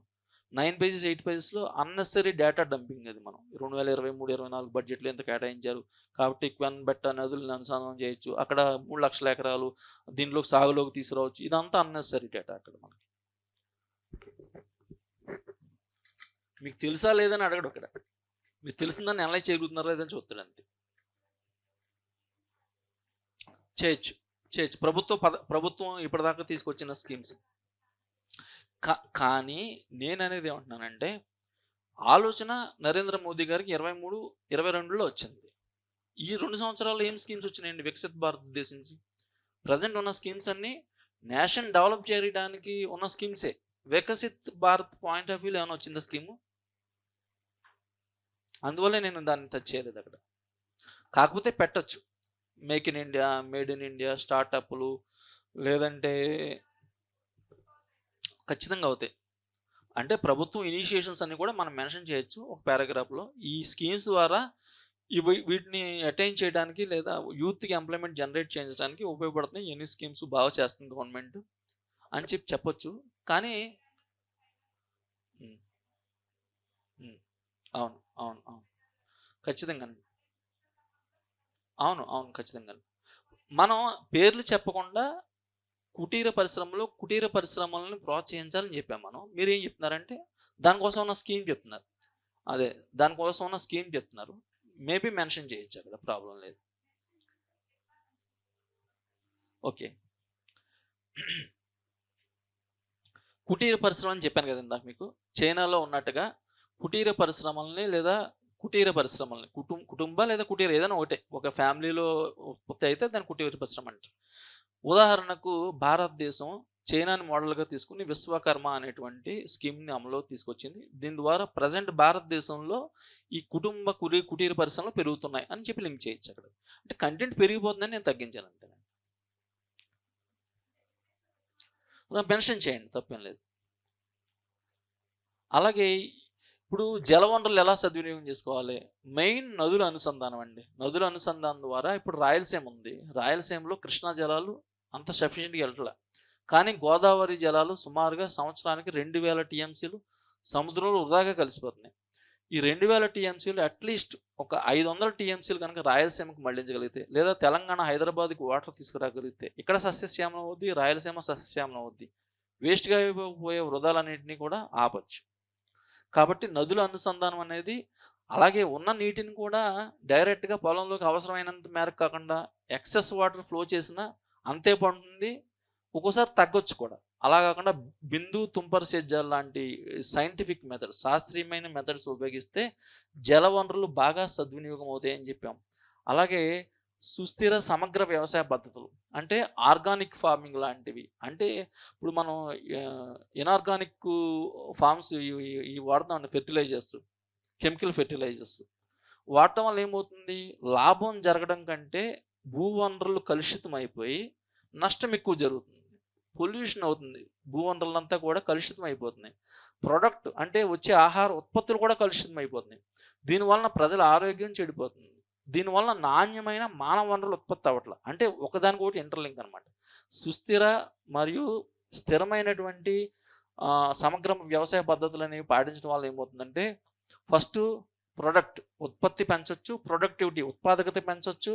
అలాగే ఈ పెంచడం కూడా 3 టైమ్స్ మనం ఎస్టాబ్లిష్డ్ ఫ్యాక్ట్ అండి. చైనా, తైవాన్‌లో చేశారు అది. మనం ఇంకా 3000 కేజీల దగ్గర ఉన్నాం వరి ఉత్పత్తి. వాళ్ళు 9000, 10,000 కేజీల దగ్గరికి వెళ్ళిపోయారు ఎప్పుడో. అంటే 3 టైమ్స్ పెరుగుతుంది కాబట్టి ఈ శాస్త్రీయ అధ్యయనాలు ఇయన్నీని. రైతు ఆదాయాలు కూడా 3 రెట్లు పెరుగుతాయి. సంవత్సరానికి ఒక ఎకరం మీద 40,000 సంపాదించే రైతు 1,20,000 సంపాదిస్తాడు. 4 ఎకరాల రైతు 5,00,000, 6,00,000 సంపాదిస్తాడు అట్‌లీస్ట్. దానివల్ల ఏమవుతుందంటే దేశ సంపద కొనుగోలు శక్తి పెరిగి వాళ్ళు సుభిక్షమవుతుంది. అంటే ప్రతి స్టెప్ మనం తీసుకునే ప్రతి step leads to developed nation. అదే నేను చెప్పదలుచుకున్నది. అంటే ఒక్కొక్క దానికి సొల్యూషన్, సవాల్ చెప్పాను, ఒక ఛాలెంజ్ చెప్పాను. ఛాలెంజ్‌కి సొల్యూషన్ అక్కడే చెప్పేసాను. సవాళ్ళు అని వరుస పెట్టి నాణ్యమైన మానవ వనరులు లేవు, శ్రామిక శక్తిని పారిశ్రామిక రంగం నుంచి సేవా రంగంలోకి, వ్యవసాయ రంగం నుంచి పారిశ్రామిక రంగానికి మళ్లించాలి. అలాగే జలవనరులను సద్వినియోగం చేసుకోవట్లేదు, ఉన్న భూవనరులను సద్వినియోగం చేసుకోవట్లేదు. వరుసగా ఉదాహరణ ఒకటి బుల్లెట్స్ కింద సవాళ్ళన్నీ రాసి దీనికి పరిష్కారాలు, చేయదగ్గ సూచనలు అని చెప్పి ఒక్కో సూచన చెప్తే అది కనెక్ట్ అవ్వట్లా. నేనేంటంటే ఎక్కడ సవాలు ఉందో అక్కడే సూచన చెప్పాను. దీనివల్ల ఏమైందంటే సవాలు, దానికి తగ్గ రెమెడీ కూడా నేను అక్కడే చెప్పగలిగాను కాబట్టి ఎగ్జామినర్‌కి ఓకే, దీన్ని ఇలా అధిగమించొచ్చు, దీన్ని ఇలా అధిగమించొచ్చు, దీన్ని ఇలా అధిగమించొచ్చు. ఓవరాల్‌గా అన్ని సెక్టార్స్‌ని ఛాలెంజెస్ ఏమున్నాయి, దానికి సంబంధించిన రెమెడీస్, వే ఫార్వర్డ్ ఏముందనేది అక్కడే చెప్పడం ద్వారా ఓకే, ఇవన్నీ గుదిగుచ్చినట్టే ప్రతిదీ కూడా లీడ్స్ టు డెవలప్డ్ నేషన్ అనేసి నేను చెప్పదలుచుకున్న విషయం అనమాట. అలాగే తయారీ రంగం, ఇందాక మనం చెప్పుకున్నట్టుగానే కొరియా, జర్మనీ, జపాన్, తైవాన్ లాంటి దేశాల్లో తయారీ రంగంలో జీడీపీ 40-50% కూడా ఉంటుందండి అక్కడ. ఎందుకంటే వాళ్ళు మ్యానుఫ్యాక్చరింగ్ సెక్టర్‌కి అంత ప్రయారిటీ ఇస్తారు. మ్యానుఫ్యాక్చరింగ్ సెక్టర్‌కి ప్రయారిటీ ఇవ్వడానికి కారణం ఏంటంటే వాళ్ళకి స్కిల్డ్ లేబర్ ఉన్నారు. స్కిల్డ్ లేబర్ ఎందుకున్నారు? వాళ్ళు అనుసరించేటువంటి విద్యా విధానాలు ఇవన్నీ మళ్ళీ అలా. అందువల్ల ఏంటంటే భారతదేశంలో 18% ఉంది కాబట్టి వ్యవసాయ అనుబంధ ఆహార శుద్ధి లాంటి పరిశ్రమలు, అనుషంగిక పరిశ్రమలు అంటే అలైడ్ సెక్టర్, అంటే మన కియా కార్ల ఫ్యాక్టరీ ఉందండి అనంతపురంలో. దాని అనుషంగిక పరిశ్రమలు 40 ఉంటాయి. అవన్నీ కూడా కుటీర పరిశ్రమలే. అవన్నీ కూడా హాఫ్ స్కిల్డ్ లేబర్ పనిచేసి చేయగలిగేవే. అలాంటివి సృష్టించవచ్చు. రైతులకు ఉపయోగపడతాయి అవి. శ్రామిక శక్తిని మళ్లించడానికి ఉపయోగపడతాయి. అలాగే వికేంద్రీయ పద్ధతులు ఒక్కొక్క చోట ఒక్కొక్క క్లస్టర్ వారీగా ఒక నియోజకవర్గమో లేకపోతే ఒక మండలానికి ఒక పరిశ్రమనో వికేంద్రీకృతం చేయడం ద్వారా ఆ ప్రాంతంలో ఉన్నటువంటి రైతులు, నిరుద్యోగులు వాళ్ళందరికీ ఎంప్లాయ్మెంట్ జనరేట్ చేయడం అనేది జరుగుతుంది. కాబట్టి అలాంటి విధానాలు అనుసరించి ఈ తయారీ రంగం ఎప్పుడైతే డిసెంట్రలైజ్ అయిందో ఇండస్ట్రియల్ సెక్టర్ అంతా కూడా ప్రొడక్ట్ పెరుగుతుంది. అన్ని రకాల ప్రొడక్ట్లు పెరుగుతాయి. డైవర్సిటీ వస్తుంది ప్రొడక్ట్‌లో. అంటే వైవిధ్యమైనటువంటి ఉత్పత్తులన్నీ కూడా ఉత్పత్తి అవుతాయి. ఎప్పుడైతే లార్జ్ స్కేల్‌లో అంటే ఎక్కువ స్థాయిలో ఉత్పత్తి చేయడం వలన ఆ ప్రొడక్షన్ కాస్ట్ అంటే ఉత్పాదక వ్యయం అంటాం. ఉత్పాదక వ్యయం తగ్గిపోతుంది. ఉత్పాదక వ్యయం తగ్గిపోతే ఒక వస్తువు మన దగ్గర 10 రూపాయలు తయారయ్యేది చైనాలో 3 రూపాయలకో 3.5కో తయారవుతుంది. అంటే మనకు అక్కడ కాంపిటీషన్ ప్రపంచ మార్కెట్‌లో మన వస్తువు 10 రూపాయలకి అమ్మగలుగుతున్నాం. ఎందుకని మనకు తయారయ్యేదే 9 రూపాయలు. మనం వాళ్ళకి 10 రూపాయలు మించి తగ్గించి అమ్మలేము ఇంకా.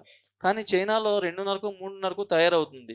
వాడు 4 రూపాయలకి అమ్ముతాడు అదే వస్తువుని. మన దగ్గర కొంటారా? వాళ్ళ దగ్గర కొంటారా? వాళ్ళ దగ్గర కొంటారు. ఆ మార్కెట్ పోటీని తట్టుకోలేకపోతున్నాం. ఎందుకని?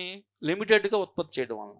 అదే ఈ వికేంద్రీకృత పారిశ్రామిక విధానాలు, క్లస్టర్ పారిశ్రామిక విధానాలు అనుసరించడం వల్ల ప్రొడక్టివిటీ పెరిగి, ప్రొడక్ట్ కాస్ట్ తగ్గి, ఉత్పాదక వ్యయం కూడా తగ్గి, ప్రపంచ మార్కెట్‌లో మనం కూడా పోటీ పడతాం. అంటే భారతదేశానికి విదేశీ మార్కెట్ నిల్వలు పుష్కలంగా వస్తాయి. దీనివల్ల వాణిజ్య లోటు. ఇప్పుడు మనకు వాణిజ్య లోటు ఎందుకు వస్తుంది? ఎగుమతులు తక్కువ, దిగుమతులు ఎక్కువ. ఆ బ్యాలెన్స్ షీట్‌లో మనం నెగెటివ్‌గానే ఉంటుంది ఎప్పుడు. కానీ ఎప్పుడైతే ప్రపంచ మార్కెట్‌లో మన వస్తువులు ఎక్కువ విక్రయం అవుతున్నాయో, ఎక్కువ అమ్ముడవుతున్నాయో, మన ఎగుమతులు పెరుగుతాయి. ఆటోమేటిక్‌గా మనం దిగుమతి చేసుకునేటువంటి యంత్రాలు గానీ, మూలధన వస్తువులు గానీ, ఏదైనా ప్రొడక్ట్స్ కానీ మన దేశంలోనే తయారు చేసుకుంటే అవి మనం దిగుమతి చేసుకోవాల్సిన అవసరం లేదు కాబట్టి దిగుమతి ప్రత్యామ్నాయంగా కూడా ఇవి ఉపయోగపడతాయి.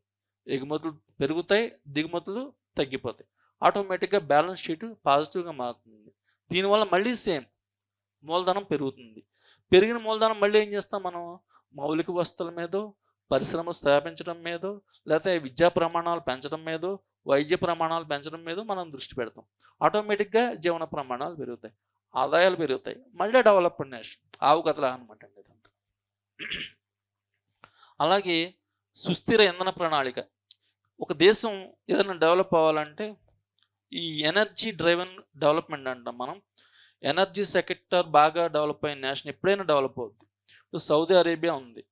వాళ్ళకి ఎనర్జీ దిగుమతులు చేసుకోక్కర్లేదు. ఉన్న ఇన్కమ్ అంతా కూడా వాళ్ళకి ఈ ఆయిల్ ఇంపోర్ట్స్, ఎక్స్‌పోర్ట్స్ మీదే వస్తుంది. ఇన్‌ఫ్రాస్ట్రక్చర్ మొత్తం డెవలప్ అవుతుంది. ప్రజలకు అంతా కూడా వాళ్ళు మేలు చేయగలుగుతున్నారు.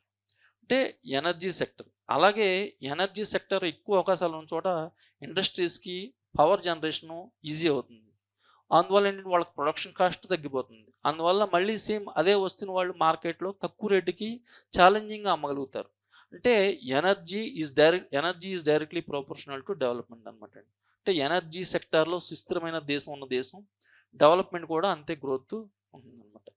దేశం అభివృద్ధి చెందాలంటే సుస్థిర ఎనర్జీ అంటే సస్టైనబుల్ ఎనర్జీ అంటే ఏంటి? మన ఇంధన వనరులు, ఈ శిలాజ ఇంధన వనరులు కాకుండా మనకున్న అవకాశాలను చూసుకుని మనం ఏం చేయగలం? ఎందుకంటే మనకి బేసిక్‌గా ఈ క్రూడ్ ఆయిల్ అనేది మనకు లేదు. కాబట్టి మనకున్న ప్రత్యామ్నాయం ఏంటి? సౌరశక్తి. ప్రపంచంలో చాలా దేశాల కంటే మెరుగైన సౌరశక్తి అవకాశాలు మనకున్నాయి. అలాగే మనకి పవన విద్యుత్‌కి ఎక్కువ ఛాన్స్ ఉంది. అలాగే సముద్ర విద్యుత్‌కి ఎక్కువ అవకాశం ఉంది. అలాగే హైడ్రోజన్ ఎనర్జీకి అవకాశం ఉంది. అలాగే మనకి ఈ హైడ్రోకార్బన్ రిజర్వ్స్ బంగాళాఖాతంలో చాలా కొన్ని లక్షల క్యూసిక్‌లు మెటల్ కనుక్కున్నారు మనకి. అలాంటి ఎనర్జీస్ మీద దృష్టి పెడితే కనుక మనం ఆ ఎనర్జీని కనుక మనం నిల్వ చేయగలిగితే, మనం ఈ ప్రత్యామ్నాయ ఇంధన వనరుల కింద మనం ఇంపోర్ట్స్‌ని తగ్గించుకోగలిగితే, ఈ రోజున మనకు క్రూడ్ ఆయిల్ ఉందండి. క్రూడ్ ఆయిల్ ఓన్లీ 25% మనం ప్రొడక్ట్ చేయగలుగుతున్నాం. 80% ఇంపోర్ట్స్ మీద ఆధారపడ్డాం. దాదాపు $480 బిలియన్ మన ఖర్చంతా కూడా క్రూడ్ ఆయిల్ మీద అవుతుంది. ఆ ఖర్చంతా తగ్గుతుంది మనకి. కాబట్టి ఆ ప్రణాళికలు కూడా మనకి ఈ మిగులు ఆదాయం మిగలటానికి, పెట్టుబడులు పెట్టుకోవడానికి ఉపయోగపడుతుంది కాబట్టి, ఈ రంగం మీద కూడా మనం దృష్టి సారించాలి డెవలప్డ్ నేషన్‌గా మారటానికి అని ఇదొక ఉదాహరణ చెప్పాను నేను. అలాగే నూతన రంగాల అన్వేషణ. ప్రెజెంట్ మనకున్నటువంటి ఉపాధి అవకాశాలకి వ్యవసాయం తర్వాత ఎక్కువ అవకాశం ఉన్న స్కోప్ ఉన్న రంగం ఏంటంటే బయోటెక్నాలజీ ఒకటి, పర్యాటక రంగం ఒకటి, అలాగే అంతరిక్ష రంగం కూడా స్కోప్ ఎంప్లాయ్మెంట్ జనరేషన్‌కి అవకాశం ఉన్న రంగాలు. ఇలాంటి రంగాల మీద దృష్టి పెట్టి సేవా రంగంలో ఉన్నటువంటి ఒత్తిడి, ఈ ఉపాధి ఒత్తిడి ఉంది కదా! ఒత్తిడి తగ్గించి ఇటువైపు మళ్లించగలిగితే శ్రామిక విభజన జరిగి దేశం అత్యంత వేగంగా అభివృద్ధి చెందిన దేశంగా మారడానికి దోహదపడుతుందని చెప్పాను. ఇలాగ ప్రతి సమస్యకి కూడా మనం సవాలుకు నిర్దిష్ట పరిష్కారంతో ముందుకు వెళితే దేశంలో నైపుణ్యాభివృద్ధి, మౌలిక వస్తువుల కల్పన, సుస్థిర పర్యావరణ, శక్తి భద్రత, ఆరోగ్య భద్రత, నిరుద్యోగం, పేదరికం, ఆర్థిక అసమానతలు, మహిళా సాధికారిత, ఈ ప్రజల జీవన ప్రమాణాలు లాంటివన్నీ కూడా అధిగమించి పెరిగి ఈ దీర్ఘకాలిక సవాళ్ళు అనంతకాలంలోనే అధిగమించవచ్చు. ఈ సవాళ్ళని అధిగమించు అంటే ఒక్కొక్క సెక్టారు సవాలు తీసుకున్నాను. దాన్ని ఎలా రెమెడీ చెప్పాను. ఇవన్నీ అధిగమిస్తే ఈ బలమైన రాజకీయ సంకల్పము, ప్రజల్లో ఐక్యత, బలహీనతలను అధిగమించే స్వీయ సమీక్ష మాత్రమే బలమైన సంకల్పంతో ముందుకు వెళ్తే 2027 నాటికి మనం వికసిత భారత్ అనేది ఆచరణ సాధ్యమని చెప్పి రాసాం అనమాట అండి. దీని పేజ్ ఒక ముందా? ఓకే, మధ్యలో పేజ్ మిస్ అయిందంటారా? పీడిఎఫ్ పెడదానండి మళ్ళీ. ఏదైనా ఇదే నేను మీకు ఎక్స్ప్లెయిన్ చేసింది దాని మీద రాశాను. ఇది నాకు తెలిసినంత వరకు కంటెంట్ ఎంత ఉన్నదానికంటే కూడా ఎనలైజేషన్కి ఎక్కువ దృష్టి పెట్టాను నేను. అది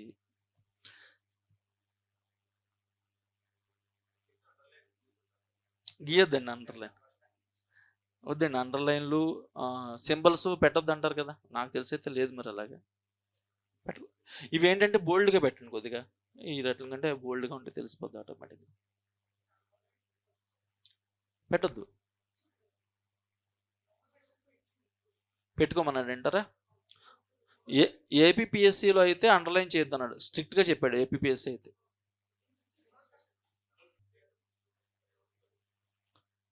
ఓకే, మంచి క్వశ్చన్ మీరు అడిగింది. అది నానుడిలో వాడేది ముస్లిం అయిన ఇబ్బంది ఉండకపోవచ్చు అనుకుంటున్నాను నేనండి. శ్రీరామ రక్ష అనేది ఆయన నెగిటివ్గా తీసుకోరు అనుకుంటున్నాను నేను. ఆ శ్రీరామ రక్ష అనేది నానుడిలో వాడే పదం అది, అంతేనండి. అదే ముస్లిం అయితే నాకు శ్రీరామ రక్షక అల్లా రక్ష అని ఆయన అది నేను పోనీ అది అలా అనిపిస్తే మీకు అది వర్డ్ తీసేయండి, నాణ్యమైన మానవ వనరులు అవసరం అని రాయండి, అంతే సరిపోతుంది. సరే కొంచెం వెరైటీగా ఉంటుందని పెట్టాను అంతే నేను. ఇందులో మీరు అన్నట్టు గవర్నమెంట్ స్కీమ్స్ ఇనిషియేటివ్స్ యాడ్ చేయొచ్చు. పెరిగిపోతుందండి కంటెంట్ అంతకంతకే. ఇప్పటికే 9-10 పేజీలు వచ్చింది, 7 పేజీలు వచ్చింది. ఒక పేజీ మిస్ అయినట్టుంది కదా, మొత్తం 9 పేజెస్ వచ్చింది. సవాళ్లే కదండి ప్రతిదీ రాసింది. వద్దంటున్నానండి నేను అన్నది. అంటే ఇప్పుడు మీ ఇష్టం, నేననేది ఇలా ప్రజెంట్ చేస్తాను. నేనైతే సవాళ్ళు వే ఫార్వర్డ్ ఒకే దాంట్లో వచ్చేస్తుంది, ఒకే పారాగ్రాఫ్లో. అంటే ఈ సమస్య ఉంది, ఈ సమస్యని ఎలా అధిగమిస్తే డెవలప్ అవుతాం, అంతే. డౌట్స్ ఏమైనా ఉంటే అడగండి. ఇంకా దీన్ని ఇంకా ఏమన్నా వెరైటీగా ప్రజెంట్ చేయొచ్చు అని మీకు అనిపిస్తే చెప్పండి. ఇది ఓకే, ఇదే అంశం. ఇప్పుడు వికసిత్ భారత్ అని చెప్పాం. ఎగ్జాంపుల్ భారతదేశంలో సుస్థిర అభివృద్ధి సాధించాలంటే ఏం చర్యలు తీసుకోవాలి అనే క్వశ్చన్ ఉంది. సుస్థిర అభివృద్ధి అంటే అర్థం ఏంటంటే అభివృద్ధి చెందాలి. సుస్థిర అభివృద్ధి అంటే సస్టైనబుల్ డెవలప్మెంట్, అంటే డెవలప్మెంట్ ఫలాలు ప్రతి సివిలియన్కి, ప్రతి పౌరుడికి అందాలి. అదే సుస్థిర అభివృద్ధి. వృద్ధి వేరు, అభివృద్ధి వేరు. వృద్ధి అంటే ఫిజికల్గా ఎకానమీ బేస్ పెరగటం. అభివృద్ధి అంటే ఆ పెరిగిన బేస్ ఫలాలు ప్రతి పౌరుడికి అందటం అభివృద్ధి. అంటే సుస్థిర అభివృద్ధి జరగాలంటే సేమ్ మళ్ళీ ఇదే క్వశ్చన్ ప్రజెంటేషన్. వికసిత్ భారత్ అభివృద్ధి చెందిన దేశంగా 2047కి చేరుతుంది లేదా మారుతుందని చెప్పకుండా, సుస్థిరాభివృద్ధి జరగాలంటే నాణ్యమైన మానవ వనరులు, తద్వారా ఉపాధి అవకాశాలు సృష్టి, పెట్టుబడులు వరద, కుటుంబాదాయాలు పెరగటం, తద్వారా వినిమయ శక్తి పెరగటం, కొనుగోలు శక్తి పెరగటం. కొనుగోలు శక్తి పెరిగిందంటే ఆటోమేటిక్గా వాడు పేదవాడి నుంచి ధనవంతుడు అయిపోయినట్టే. ఇదే అంటే ఇదే క్వశ్చన్ అలా రాయొచ్చు. లేదు, భారతదేశంలో వృద్ధి రేటు అద్భుతమైన స్థాయిలో, ప్రపంచం అంతా కూడా చైనా లాంటి దేశాలు బాగా అభివృద్ధి చెంది, బ్రెజిల్ లాంటి దేశాలు కూడా గ్రోత్ రేట్ తగ్గిపోయి మనం ఇంకా స్టిల్ 7%, 7.5%కి రీచ్ అయ్యాం. చూస్తేనేమో ఒక పక్కన నాణానికి రెండో వైపు పేదలు ఉంటున్నారు, నిరుద్యోగులు ఉంటున్నారు, ప్రాంతీయ అసమానతలు ఉంటున్నాయి, సామాజిక అసమానతలు ఉంటున్నాయి. వీటిని అధిగమించలేమా మనం? దీనికి పరిష్కారం ఎలా చెప్పగలరా మీరు ఒక యువకుడిగా అన్నారనుకోండి, ఇదే ఆన్సర్ని నేనైతే ప్రభుత్వానికి విద్య మీద పెట్టుబడి 4.8% బదులు కనీసం 6% పెంచాలని సూచిస్తున్నాను. ఇదే ఆన్సర్ అండి. ప్రజెంటేషన్ మారుతుంది అంతే. అదే క్వశ్చన్, ప్రజెంటేషన్ మారుతుంది. దానివలన విద్యారంగంలోనూ పరిశోధన అభివృద్ధిలోనూ పెట్టుబడులు పెరగడం వలన నాణ్యమైన మానవ ఉత్పత్తులు, మానవ వనరులు అభివృద్ధి చెందుతాయి. దీనివలన ఆరోగ్యవంతమైన మానవ వనరులు తయారవుతాయి. డెమోగ్రాఫిక్ డివిడెండ్‌ని ఉపయోగించుకోవడం ద్వారా ప్రపంచానికి మానవ వనరులను సరఫరా చేసే కార్ఖానాగా భారతదేశం మారుతుంది. ఇలాగే రాస్తాం మనం. అంటే ఏదైనా కంటెంట్ ఇదే, ప్రజెంటేషన్ స్టైల్ మారుతుంది. క్వెషన్ ఏదైనా సరే. అందువల్లే అంటున్నాను, జనరల్ ఎస్ఐకి క్వెషన్ ఆన్సర్ కింద చదువుకుని వెళ్ళొద్దు, కంటెంట్ చదువుకుని వెళ్ళండి. కంటెంట్ని మాడిఫై చేయడం ఎలాగో ప్రాక్టీస్ చేయండి, అంతే సరిపోతుంది.